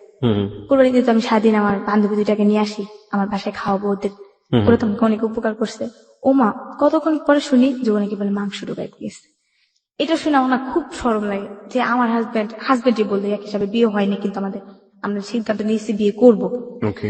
তো আমার হাজবেন্ড ও এই মাংস ঢুকায়, আমার শরম লাগতেছে, আমি ওর সাথে মানে কথা বলি না, আমার কেমন একটা প্রেস্টিজে বাঁচতেছে। প্রেস্টিজে বাঁচছে। ওকে। তারপর ও আমার বান্ধবীরা বলে, সি তোর হাজবেন্ড এগুলো করতে পারে? ওই যে বৃষ্টি, ওকেও দাওয়াত করছে আমার বাসায় আসার জন্য। তো ও আমাকে বুদ্ধি দিল যে তুই তো এগুলো করেই ফেলছিস, আর মনে করতে এখন আনমিনিট না, তুই এখন জাস্ট এগুলো করছি, এখন তুই একটা ইয়ে করতে পারিস, সমস্যা নেই। মানে প্রস্টিটিউশন আসতে পারিস? হ্যাঁ, আসতে পারিস, সমস্যা নেই। তারপর এক সময় এগুলোতে আসলে তুই অনেক টাকা কামাইতে পারবি, তোর মায়ের না তুই একটু সুখে থাকতে পারবি। তখন আমি চিন্তা করলাম যে আসলে তো ঠিকই বলছে। তখন আমি ওই চিন্তাটা করিনি যে আমি এগুলোতে যাইতেছি কেন, কিন্তু বিশ্বাস করেন ভাইয়া, তখন যদি আমার পিছনে একটা গার্জেন থাকতো না, হয়তো আমি মনে হয় ওরকমটা ইয়ে করতাম না। তারপর যেটা হয়, আমি ওই ছেলের সাথে থেকে ওদের সাথে চলে গেলাম। মানে ছেলেকে রেখে আপনি চলে গেলাম। তো ওদের সাথে রাত্রে 11টা-12টা রেল লাইনে বসে বসে ওরা আড্ডা মতো ছেলের সাথে আমি বসে থাকতাম, কথা বলতাম। তো আমার ভাইয়ের কিছু বন্ধু বান্ধব দেখে ফেলে। আমি একটু আপনাকে থামাচ্ছি এই জায়গাটায়। আপনারা কিভাবে আপনাদের কাস্টমার বা এই যে ব্যাপারগুলো থাকে এগুলো কালেক্ট করতেন কিভাবে? হ্যাঁ, বলতেছি ভাইয়া। জি। This track was downloaded from FusionBD.com. তখন কিন্তু আমি এগুলাতে আসিনি, ওই যে করছি তো ওইটাই। তারপর আমার কিছু ভাইয়ের বন্ধু বান্ধব দেখে ফেলে, দেখার পর আমার ভাইয়ের নলেজ যায়। তখন আপনি জাননি ওই জায়গাটাতে, মানে ওদের সাথে বসতেন শুধুমাত্র? কিন্তু আড্ডা চল্লাচ করতাম, কিন্তু কখনো করিনি। আচ্ছা। আমার ভাইয়ের কানে যায় যে তোর বোনরে দেখছো ওই জায়গায়, কি বোন করছো যে এরকম এরকম, ওরে নিয়ে রাখতে পারছ না তোরা, তুই ওই মেয়েটারে খারাপ বানাইতেছিস কেন, ও একটু বলে। তো আমার ভাই আমাকে একদিন রাস্তা থেকে আমাকে বাসায় নিয়ে আসে, নিয়ে আসা বলে তুই আর এখানে থাকবি না, তুই এনে ঘরে পড়াশোনা করবি, তুই বাসায় থাকবি, যাই করে আমি তোরে খামো, তুই বাসায় থাকবি, আমরা 2 ভাই বোন থাকবো। আর মায়ের নিয়মও কিছুদিনের ভিতরে মায়ের আমি 3জনই থাকবো। ভাই এই ডিসিশন। মা তখন কই থাকতো? মা রাস্তায় থাকতো। তখনও রাস্তায়? হ্যাঁ, কিন্তু আচ্ছা, মাকে খুঁজে পেতেন? এই যে হ্যাঁ, কথা বলতেছি, মা সবসময় এলাকায় আসতেছে, আমরা যে জায়গায় থাকি টঙ্গিতে। মা কি এক জায়গায় থাকতো নাকি বিভিন্ন জায়গায়? সারা জায়গায় ভিক্ষে করে আসা ওই জায়গায় বসে থাকতো। ওই একই জায়গায় থাকতো? হ্যাঁ, আইসা পর আমরা একসাথে। কোথায় ওই জায়গাটা কোথায়? বউবাজার, নিউজপাড়া। ওটা কি মানে হাট তো বা বাজার? হাট না, এরকম একটা এলাকা যেটাকে বলে একটা মহল্লা। ওই মহল্লায় কোথায় থাকতো? রাস্তার উপরে? হ্যাঁ, রাস্তার ভিতরে একটা দোকানের সামনে বসে থাকতো। ওই একটা দোকানের সামনে সবসময় থাকতো? হ্যাঁ, সবসময়। মানে ওখানে গেলেই ওনাকে খুঁজে পেতেন? হ্যাঁ, ওইটা আবার কি ছিল, ওইটা আমার বাবার বাড়ির সামনে, কিন্তু মানে যে বাবা আপনাদেরকে তাড়িয়ে দিল সেই বাবার সামনেই? সামনে আম্মু বসে থাকতো। আর আমার আম্মু কি করতো জানেন, লাডি দিয়ে আমার ওই বাবারে বকতো, আর বাবাই বলতো সবাই আমার আম্মু পাগল। ওই সময় ওখানে বসে বসে আমার আম্মু শুধু দেখতো যে ওর মান সম্মান কিভাবে ক্ষয় করা যায়, আমার আম্মু ওইভাবেই করতো। রাস্তায় রেখে রেখে আম্মু ওরে অপমান করতো, রাস্তার ভিতরে দাঁড়া করে যেত। মানে একটা নেতা মানুষ, বুঝলেনি তো, একটা রাজনীতির সাথে একটা এক হিসাবে এখন বলতে পারেন একটা কাউন্সিলর উনি। উনি এখন কাউন্সিলর ওখানকার? হ্যাঁ। ওকে। ওনাকে মনে করেন যে রাস্তার ভিতরে ছেড়ে দিয়ে ফেলতো আমার আম্মু। লোকজন যদি জড়ো হয়ে যেত না, যে জিজ্ঞেস করতো কে উনি, পাগল, তার সে গেছে, এগুলো বইলা আইসা পড়তো আমার বাবা। তখন আমার আম্মুকে আমি বাধা দিলাম, তুমি ওই লোকটার সাথে খেলে এমন করো কেন, অন্য মানুষ আসছে না ওর সাথে কইতে। কিন্তু আম্মু বলতো না, আম্মু বলতো তুই বুঝবি না মা, তুই বড় এলো তারপর বুঝবি। আমার তো বোঝা লাগতো না, এগুলো বলতাম আমি। তারপর যেটা হয়, আমার ভাইয়ের কাছে আমি যাই। জি। যার পর প্রিয় শ্রোতা, গল্পটা কিন্তু খুবই খুবই খুবই মনোযোগ দিয়ে শুনতে হবে। আমরা জানি না এটা শেষ পর্যন্ত গিয়ে কতটা বম্বিং করবে। আমরা বলতে পারি যে it will be like super blasting, যেটাকে বলে, কারণ গল্পের অনেকগুলো মোড় রয়েছে ওর জীবনের গল্পের, এবং কত সমাজের জ্ঞানী মানুষ এখানে জড়িত, এবং ওর যে লাইফ, ও মাই গড। তারপর আমার ভাইয়ের কাছে আমি যাই। যাওয়ার পর একদিন রাত্রিবেলা একসাথে শুয়ে থেকে ভাই আমি 2জনের খাট একটা, আমার ভাই আমার উপরে হাত রাখে, আমার আপন ভাই। রাখার পর আমি ভাবছিলাম যে হয়তো ঘুমের ইয়েতে হাতটা রাখছে। আমি মনে করছি হাতটা লাড়াচাড়া দিয়ে যদি জাগনা থাকে সরাই ফেলবে, যদি ঘুমের টানে ওমা দেখি সাথে সাথে হাতটা সরাই ফেলে, যখন আমি লাড়াচাড়া দিই ততটা ইমোশনাল ভাবে নিয়ে নিই। আরেকদিন যেটা হয় ভাইয়া, আমার ভাই, আমার খালতো বোনের আর কি মেয়েরা আসে, একটা ভাগ্নি আছে, এটা এখন ইন্টারে পড়ে, তখন ও মনে হয় 5-6 পড়ে। তখন ও আসে, ওকে টাকা দেয়, ওকে খাতা কিনা দেয়, ওকে জামা কাপড় কিনা দেয়, কিন্তু ভাই আমাকে কখনো 2টা টাকা দেয়নি, কখনো আমাকে বলে নাই যে বোন নিয়ে তুই 2টা টাকা নিয়ে তুই কিছু খাইস, যেটা খাইতে ইচ্ছা করে। তো ওদেরকে আমার সামনে টাকা দিত, ওদেরকে নদী পানি নিয়ে ঘুরা যেত, কিন্তু ভাইয়া কখনো আমার রাস্তায় কথা বলতো না আমার সাথে। ও বলতো রাস্তায় কথা বলে নাকি ওর মান সম্মান চলে যাবে। আমার সাথে বাসায় জাস্ট সম্পর্ক, বাইরে না। তোমার ভাগ্নিদেরকে খাতা কলম কিনা দিত, কিন্তু আমাকে কিছু দিত না। আমি যে স্কুলে পড়তাম না, স্কুল থেকে 5-এ বৃত্তি দেওয়ার পর আমি রেজাল্ট ভালো করে আমি ওখান থেকে 700 টাকা পাই। 700 টাকার পর ওই টাকায় হাতে রাখি, ওইটা দিয়ে আমি ভাঙি, এগুলো কিনি, খাতা কলম কিনি। তারপর ওই দিন রাত্রেই আমার ভাগ্নিদের টাকা টুকা দেওয়ার পর আমার ভাগ্নিরা চলে যায়। আসার পর তো কি করে, আমার ভাই আমাকে একটা জুস আছে না, ওই জুসগুলা নিয়ে আসে।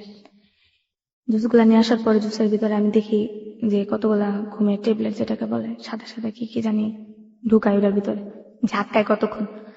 আমি অতটা খেয়াল করি না, মুসুটে মনে খাইবো। আমাকে বলে নে তোর লেগে জুস আনছি, উঠ উইটা ঘুমে তুইটা খাই নে, আর আমার লেগে ভাত বার। তো আমি ভাইয়ের জন্য ভাত পারলাম, আমি জুস খেলাম। কিন্তু ভাইয়া আমি এত খুশি হয়েছি যে আমার ভাই আমার জন্য জুস আনছে, আমার জন্য এতটা ভালোবাসে আমার ভাই আমাকে। জুসটা খাওয়ার পরে আমি কেমন জানি ঘুমের ইয়া গেলাম। তারপর আমি শুনলাম, এক পর্যায়ে দেখি সকালবেলা ওইটা আমার সালোয়ার ছিঁড়া, সালোয়ার চিরে ফেলেছে। হ্যাঁ সালোয়ার ছিঁড়া, তারপর ওর সামনের দিক দিয়া। কিন্তু ফিজিক্যালি রিলেশন হয়েছে কিনা আমি ভাইয়া বুঝতে পারিনি, আমি আপনি জানিও জানেন না, না ওটা? কারণ আমার মনে হয় না, কারণ ভাই বোন কি বলে আল্লাহর আপনি ওটা তৌফিক। বিলিভ করতে পারেন না, ওকে? আপনার বিলিভের জায়গা থেকে আমরা থাকতে চাই, বাট আপনি যতটুকু বলেছেন অতটুকু হজম করাই আমাদের জন্য খুবই কষ্টকর। But the reality is the reality.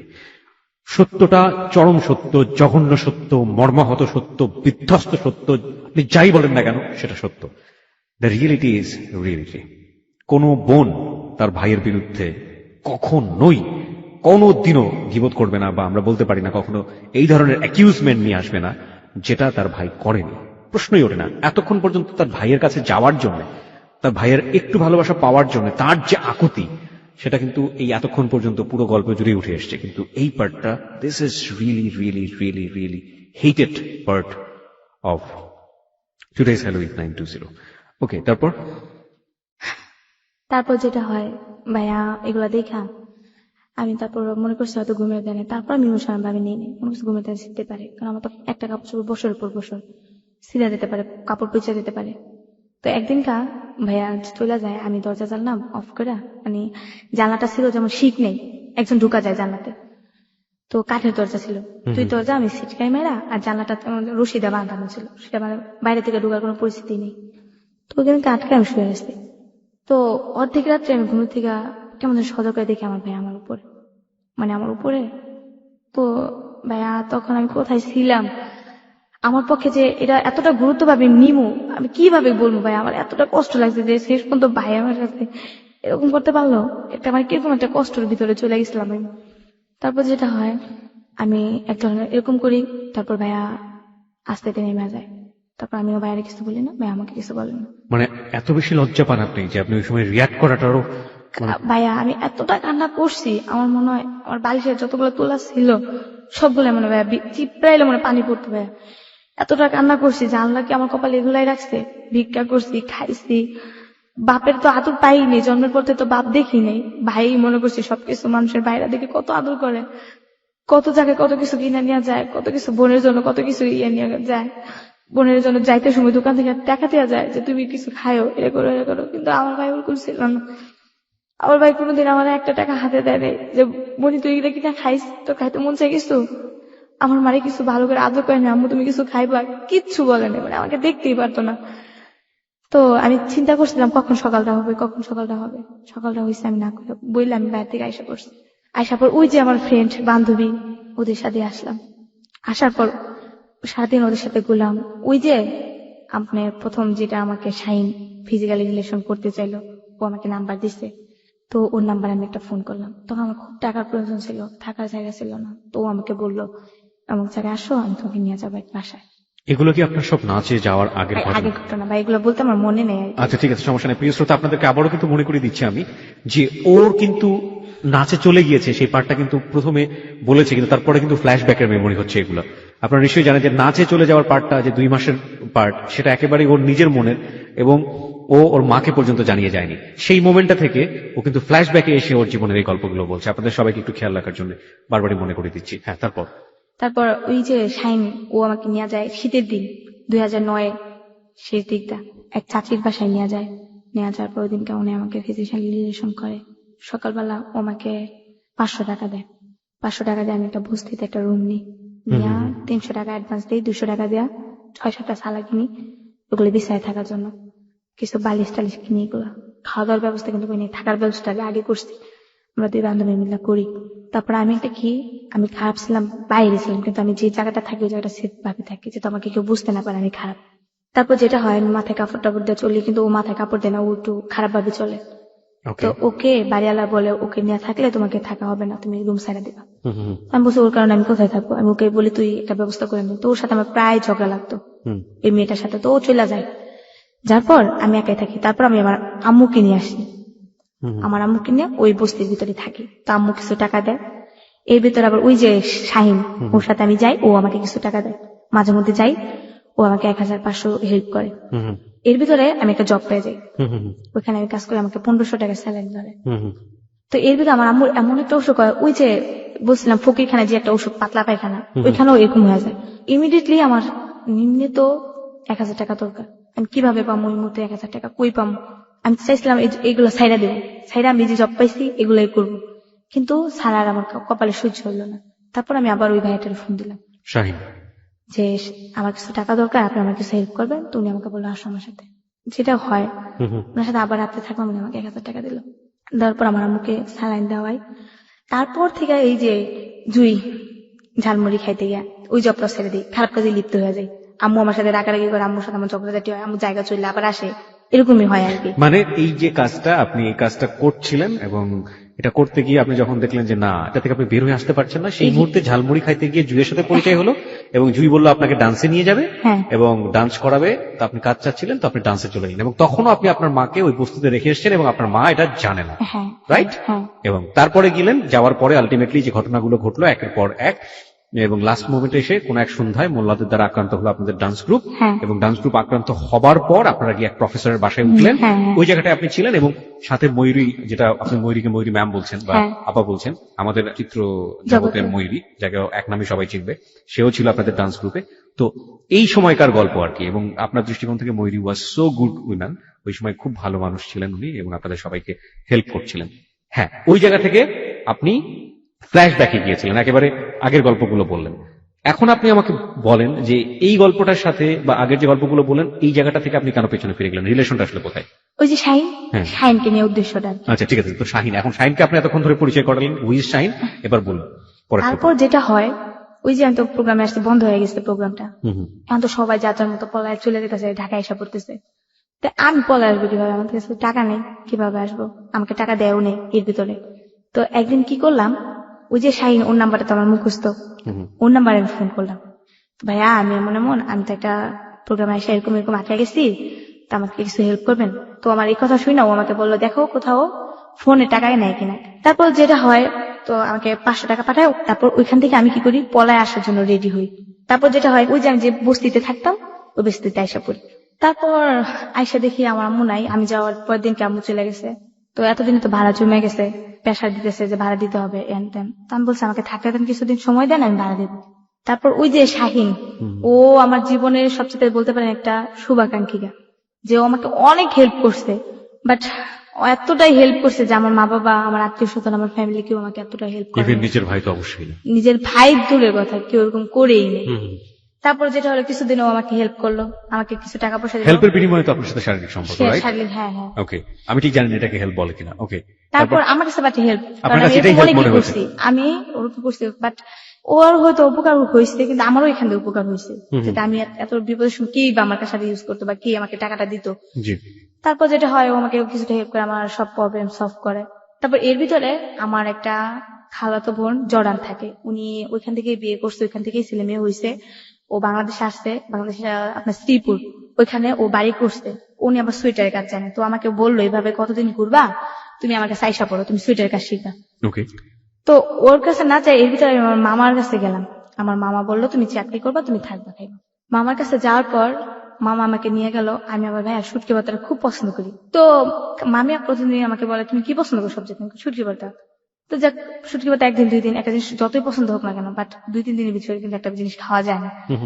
তো আমাকে চাকরি নিতে স্প্রিং মিল, যেখানে সুতা তৈরি হয়, ওইখানে চাকরি নিলাম। প্রচুর গরম, এই গরমের ভিতরে চাকরি করি। আমাকে মরিচ ভর্তা করে দেয়। 2টা ছেলে, একটা মেয়ে। ছেলেটা ছোট, একটা বড় আমার সমবয়সী। ওরে মাছ দেয়, আর আমাকে একটা ছোট টুকরা দিলে দেয়, না দিলে নাই। একে অবহেলা করে, দুধ দেয়, ওদের ভাত দেয়, আমাকে দেয় না। আমার জন্য ছোট টুকরা রাখে, আমিও জিতে খাই না। যে ওদের বড়টা দেয় আমাকে দেয় না কেন, আমিও আমার মার মতো একটু জিতি, যে আমাকে কেউ কষ্ট দিলে না আমি সহ্য করতে পারি না। তারপর যেটা হয়, আমি ওখানে চাকরি করি, ওখানে বেতন পাই। আমার বেতনের টাকা দিয়ে ওনাদের সব প্রবলেম সলভ করবে, কিন্তু আমার যে একটা ড্রেস আপ নাই, আমাকে একটা ড্রেস দিবে ওটা বলে না। ওনার মেয়েকে একটা ড্রেস কিনে দিবে, ওনার মেয়ের স্কুলের ফিস দিবে, ওনার ছেলের প্রাইভেট খরচ দিবে। আপনার মাকে আপনি খুঁজে পেলেন? এখনো খুঁজে পাননি? মানে এর ভিতরে তো মা খুঁজে পাই না, মা চায় চুয়া খায়, এখানে ওখানে জায়গা। কিন্তু মার সাথে এসে আপনি দেখাও করেন না, দেখা করিনি। যে মাকে দেখতে ইচ্ছে করলো না? করছে, কিন্তু পাই নাই, খুঁজেই পাননি? খুঁজে পাই এটা নিয়ে টেনশন হচ্ছে না? টেনশন হচ্ছে, আর বাট আমার মা খুব ট্যালেন্ট একটা মেয়ে। যেটা ওনার, আপনি একটা আছে না যে গায়ে টাচ করবে, আমরা রাস্তায় ঘুমাইছি বলে যে আমরা এতটা না। আমার আম্মুর দেখা গেছে একটা দোকান, আপনি আমার আম্মু চা খাইতে গেছে, আমার আম্মু সাইড দিয়ে একজনে বললো যে খালাম আমার কিছু দেন তো, মানে দোকানদারকে বললো আম্মু ওর মাইরা একটা পিঠা শেষ করে না ফেলবো। আমার উপর দিয়ে আসছো কেন, কেন দুনিয়ার জায়গা নেই, আরো জায়গা আছে ওইখান দিয়ে চলে যাও, আমার উপর দিয়ে আসছো কেন? মেয়ে দেখলে কি মাথা নষ্ট হয়ে যায়? একটা ডাইরেক্ট আমার মানে বলে পড়ে। বকাঝকা করে? তারপর যেটা হয়, এই জন্য আমি টেনশন করি না, কারণ আমার আম্মু নিজে ঢাকা শহরে এমন কোন রাস্তা নেই যে আমার আম্মু নাচি চেনে না, সুতরাং যে কোনো ভাবে ম্যানেজ করে ভালো আছে। তো অনেক ভালো, কারণ এক সময় যেহেতু ঢাকায় কাজ করছে আমি সবই চিনি, ঢাকায় বড়, ঢাকায় বাসায় কথাও বলে। তারপর যেটা হয়, মানে আমাকে শুটকি ভর্তাতে ভাত দেয়, সবার সামনে খাইতে গেলে আমার খুব শরম করে। সব আমার কথা, কি প্রতিদিন শুটকি ভর্তাই দেয় ভাত দেয়, এমনি ভাত দিতে পারে না ভালো কিছু দেয়া? তো আমার শরম পাই দেখে পরে একটা মেয়ে আমাকে বুদ্ধি দিল, কয় তুই কোয়ার্টারে আসা পর, তুই নিজে কামাই কর, নিজে থাকবি, খাবি। মানে আপনার কর্মস্থলের যে কোনো একজন হ্যাঁ, নেই? হ্যাঁ, একটা কোয়ার্টার, ওখানে আমার কোয়ার্টারের সুযোগ আছে। তো আমি কি করলাম, সিদ্ধান্ত নিলাম কোয়ার্টারে যাবো। তখন আমি কি করি, বেতন পাইয়া আমার মামা মামিকে না বললে আমি কোয়ার্টারে এসে করি। আচ্ছা। পরে এখানে আবার আমার মা আসে, আইসা আমার খালা, যেটা নিচু খালা টুঙ্গিতে থাকে, ওর কাছে খবর নেয় যে আমি আমার মামার কাছে আইসা পড়ছি। মায়ের খবর টবর নিয়ে আমার মা ওইখানে আইসা পড়ে। আসার পর আমি তো চাকরি বাকরি করি, ঘরে জিনিসপত্র করছি, 2700 টাকা বেতন পাইছি। আমার টাকা দেখে কেন, আমার একটা মানে ওইটা অন্যরকম, আমি চাকরি করি আর কিছু না, একটা আর তখন আমার মামা তো ফ্যাক্টরিতে আইসা বলতেছে তোমার আম্মু আসছে, আমি বিশ্বাস করি না। মনে করছি আমি তো যদি বেতন নিয়ে আইসা পড়ছি, যে আমার বাসায় গিয়ে কিছু বলে, মারধর করে। আমি বলছি আমার আম্মা আসে, আমার আম্মা নিয়ে আসতে কয়, আমি বিশ্বাস করি আমার। তারপর কি হলো, আম্মা আসলো গিয়ে আম্মুরে দেখা তো আমার খুশি দেয় কেন, আম্মুরে জয় দেখছে, মা তোমার আর ভিক্ষা করতে হতো না, তুমি এখন থাকবা, তুমি এখন খাবা, আর কোনো কষ্ট না। মনে করো তোমার মেয়ে বড় হয়ে গেছে। এই কতদিন পরে দেখা? 2 মাস? প্রায় 3 মাস। 3 মাস, ওকে। আম্মু তো আমার জড়াই ধরে কান্নাকাটি, তুই কেন আমার সাথে গেছিস, তুই কি বড় হয়ে গেছে, হাত পা খোঁজা গেছে। তো আম্মুরে নিয়ে রাখলাম। তখন আম্মুর এক চান্স আমি কাপড় কিনে দিলাম, আম্মুর যত কিছু লাগে সবকিছু কিনে দিলাম। আম্মুরে বললাম তুমি লাঠি বড় দিবা না, কারণ শরম লাগে লাঠি বড় দিলে। তারপর আম্মু লাঠি বড় হাঁটে, আমাকে ধরে হাঁটতো, তারপর মা আম্মু লাঠি বড় দেয়। তারপর এমনি কি হলো, আম্মু ওনার ছেলেটারে খুব ভালোবাসে, ছেলেকে না দেখলে পাগল হয়ে যায়। তারপর কইতেছে আয় তোর ভাইয়ের কাছে যাই আমরা, কিন্তু আম্মুর কাছে আমি বলিনি যে আম্মু আমার কাছে এগুলো ঘটছে। তারপর আম্মু বলে যে চল আমি যাই, এখান থেকে আমরা চলে আসি। আসার পর আমি আর ওই জবটা করি না, আসা পড়ি টঙ্গিতে। টঙ্গিতে আসার পর এখানে আবার একটা রুম নিই, পরে এখানে থাকি। তারপর আম্মুর সাথে আমার ঝগড়ায়, যে কোনো একটা বিষয় নিয়ে এমনিতেই যখন আম্মু চলে যায়, আবার আমি আবার একা একা থাকি, আবার ওই ফ্রেন্ডদের সাথে আড্ডা মারি, ওরাও এরকম খারাপ কাজ করি। হ্যাঁ, এর ভিতরে বলি যে আমার আপুর কথা বলছি, ওই আপুর বাসা আবার যাই রোজার ঈদ আসা পরে, প্রায় কাছাকাছি। কোন আপু এটা? জুই না, ওই যে আমার একটা ফাতেমা আপু, যেটা উনি জর্ডান থেকে আসছে, ওকে। উনি আমাকে নিয়ে যায় ওনার বাসায়, নিজের বাড়ি করছে। বর্তমানে আমার আম্মু ওইখানে আছে। তো দাঁড়ান বুঝিনি, আপনার তো জর্ডান থেকে মামা মামি আসলো? না, আমার একটা খালতো বোন আসছে আর কি, ওকে। ওখানে বিয়ে করে আসছে, ওখানে একটা মেয়ে হয়েছে, আসার পর বাংলাদেশ চলে আসছে। মেয়েকে রাখার মানুষ পায় না, এর জন্য। তাহলে আপনি কোথায় থেকে অফিস করছিলেন? মামা মামির কাছ থেকে? হ্যাঁ, শ্রীপুর থেকে অফিস করছিলাম। আর এই জর্ডানের বোনের সাথে কি সম্পর্ক, খালাতো বোনের সাথে? এই টুঙ্গিতে আইসা উনিও আসতে, দেখতে আসতে ওনাকে দেখার পর। হ্যাঁ, ওকে। তারপর উনি আমাকে বললো এভাবে আর কতদিন, তুমি আসো আমার সাথে। এক ধরনের বোহেমিয়ান লাইফ আমরা যেটাকে বলতে পারি, যাযাবর জীবন। কোথাও এখানে, কোথাও বস্তিতে, কোথাও মামা মামির কাছে, কোথাও সার্কাস লাইফ। মানে লাইক আপনি একটা ফুটবলকে তুলনা করতে পারেন ওর লাইফের সাথে, যে ফুটবল মারছে, যেখানে যে ফুটবল থামবে তো থামবে, কোনো ঠিক ঠিকানা নেই। দুমুঠো ভাত কিংবা একটু রাত্রেবেলা মাথা গোজার ঠাই, এটার জন্য কখনো শরীর দিয়ে দিচ্ছে, কখনো কারোর সাথে রাগারাগি করতে হচ্ছে, কখনো কারো কাছ থেকে চুরি করতে হচ্ছে। This is call life. এবং এই জীবন কতটা নির্মম এবং নৃশংস হতে পারে সবকিছু মিলিয়ে সেটা আজকে মনিকে দেখলেই বুঝতে পারবেন। কিন্তু অদ্ভুত ব্যাপার হলো 17 বছরের মেয়েও এবং ওর যে বলার স্টাইল তার মধ্যে এক ফোঁটা ছিটে ফোঁটা, আমি বেশ কয়েকবার দু একবার দেখেছি চোখের জলে ভিজে উঠছে, কিন্তু এক্সপ্রেশনে সেটা নেই, একেবারে হাসি মুখ করে আরামসে বলে যাচ্ছে। ও এটা কি ওর জীবন মনে করে নিয়েছে, অদ্ভুত। এবং এই জিনিসটাকে আমার খুব বেশি পরিমাণে আমি মার্ক করছি যে ওর ফিলিংস আসলে কি, ওর ফিলিংসটা কোনো না কোনো ভাবে ধরতে পারছি না, যে ও যে কষ্টে আছে, ওর যে খারাপ লাগছে, আমি ঠিক জানি না, আমি শেষের জায়গাগুলোতে আসতে চাই। ওকে, হ্যাঁ, তারপর তারপর যেটা হয়, আমার খালুর কাছে যাই। আমার খালা থাকে, মেহমান আসে, 3টা রুম থাকে ওদের, একটা হাজবেন্ড ওয়াইফ থাকে, আর একটা ও এর ভিতর বলি না আমার ছোট খালা, ওরাদের একটা বড় সমস্যা হয়ে যায়, ওরাদের রুম আটকে যায়, রুম ভাড়া দিতে পারে না, দেখে বের করে দেয়। ওই মিজু খালার কাছে চলে যায়, মিজু খালার বাড়ি করে, ওরা এক রুমে থাকে, খালা এক রুমে থাকে। আমার খালা আবার হুজুর নিয়ে একটা তালিম টালিম পড়ায়। আমার ফ্যামিলিটা সবাই হুজুর, ভাই ডান্সার, এটা আমি একাই বলতে পারেন। আপনার ফ্যামিলির সবাই হুজুরনি মানে হচ্ছে করেন, সত্য নামাজ পড়ে, সবকিছুতে আল্লাহর ভক্ত ওরা। আল্লাহর ভক্ত, 5 ওয়াক্ত নামাজ পড়ে, ইসলামের সবকিছু মেনে চলছে, আর কিন্তু- সেই বাড়ির একটা মেয়ে এরকম পথে ঘাটে ঘুরে বেড়াচ্ছে, প্রস্টিটিউশনে যাচ্ছে। কোনো কিছু না। ওয়াহ। তারপর যেটা হয় ভাইয়া, একদিন আমাকে খালার সাথে শুইতে দেয়, আমি খালার সাথে শুই কিনারে, রাত্রে টিভি দেখতে দেখতে প্রায় ঘুমাই যাই, খালু নিচে ঘুমায়। তো রাত্রেবেলা আমার একটা কি যে কেউ যে আমাকে টাচ করে, আমি গায়ে হাউস পরে পাই যে আমাকে টাচ করতেছে। হঠাৎ করে দেখি যে আমার টাচ করতেছে আমার খালু, ধরতেছে, যেমন মানে আর নিচে শুয়েছে, হাত বাড়ে আমাকে টাচ করতেছে। তখন চিন্তা করতেছি এই জায়গাও থাকবো না, চলে যাবো, রাত্রে ডিউটি নিয়ে নিচ্ছি। পরের দিন সকালে চলে আসি ওখান থেকে।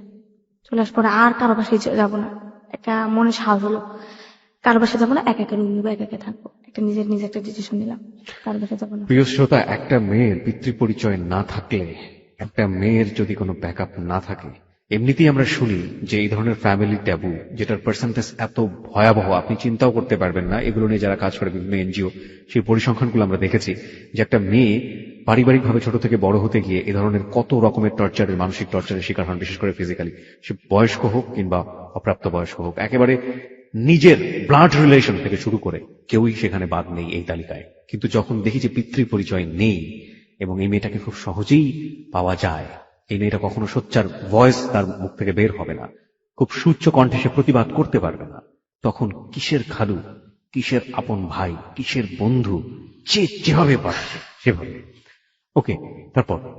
তারপর আমি ওখান থেকে আসা পড়ি। আসার পর ওই যে শাহিন, হুম। ওকে আমি বলি যে আমি একটা রুম নিব, আমাকে একটু হেল্প করবেন। কি হেল্প? আমার তো একটা মাস চলা লাগবো, আমার তো ওই টাকাটা নাই, আমি কি করব?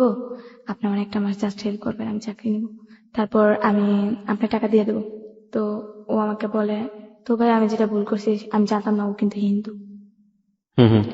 তখন ও আমাকে বলে যে আমি তো হিন্দু, তুমি আমার সাথে কি ব্যাপার? আমি একটা অর্ডার অফার করি যে হাজবেন্ড পরিচয় আমি আপনাকে রাখবো, আমার কিছু মাস থাকবেন, তারপর যদি কোনো সমস্যা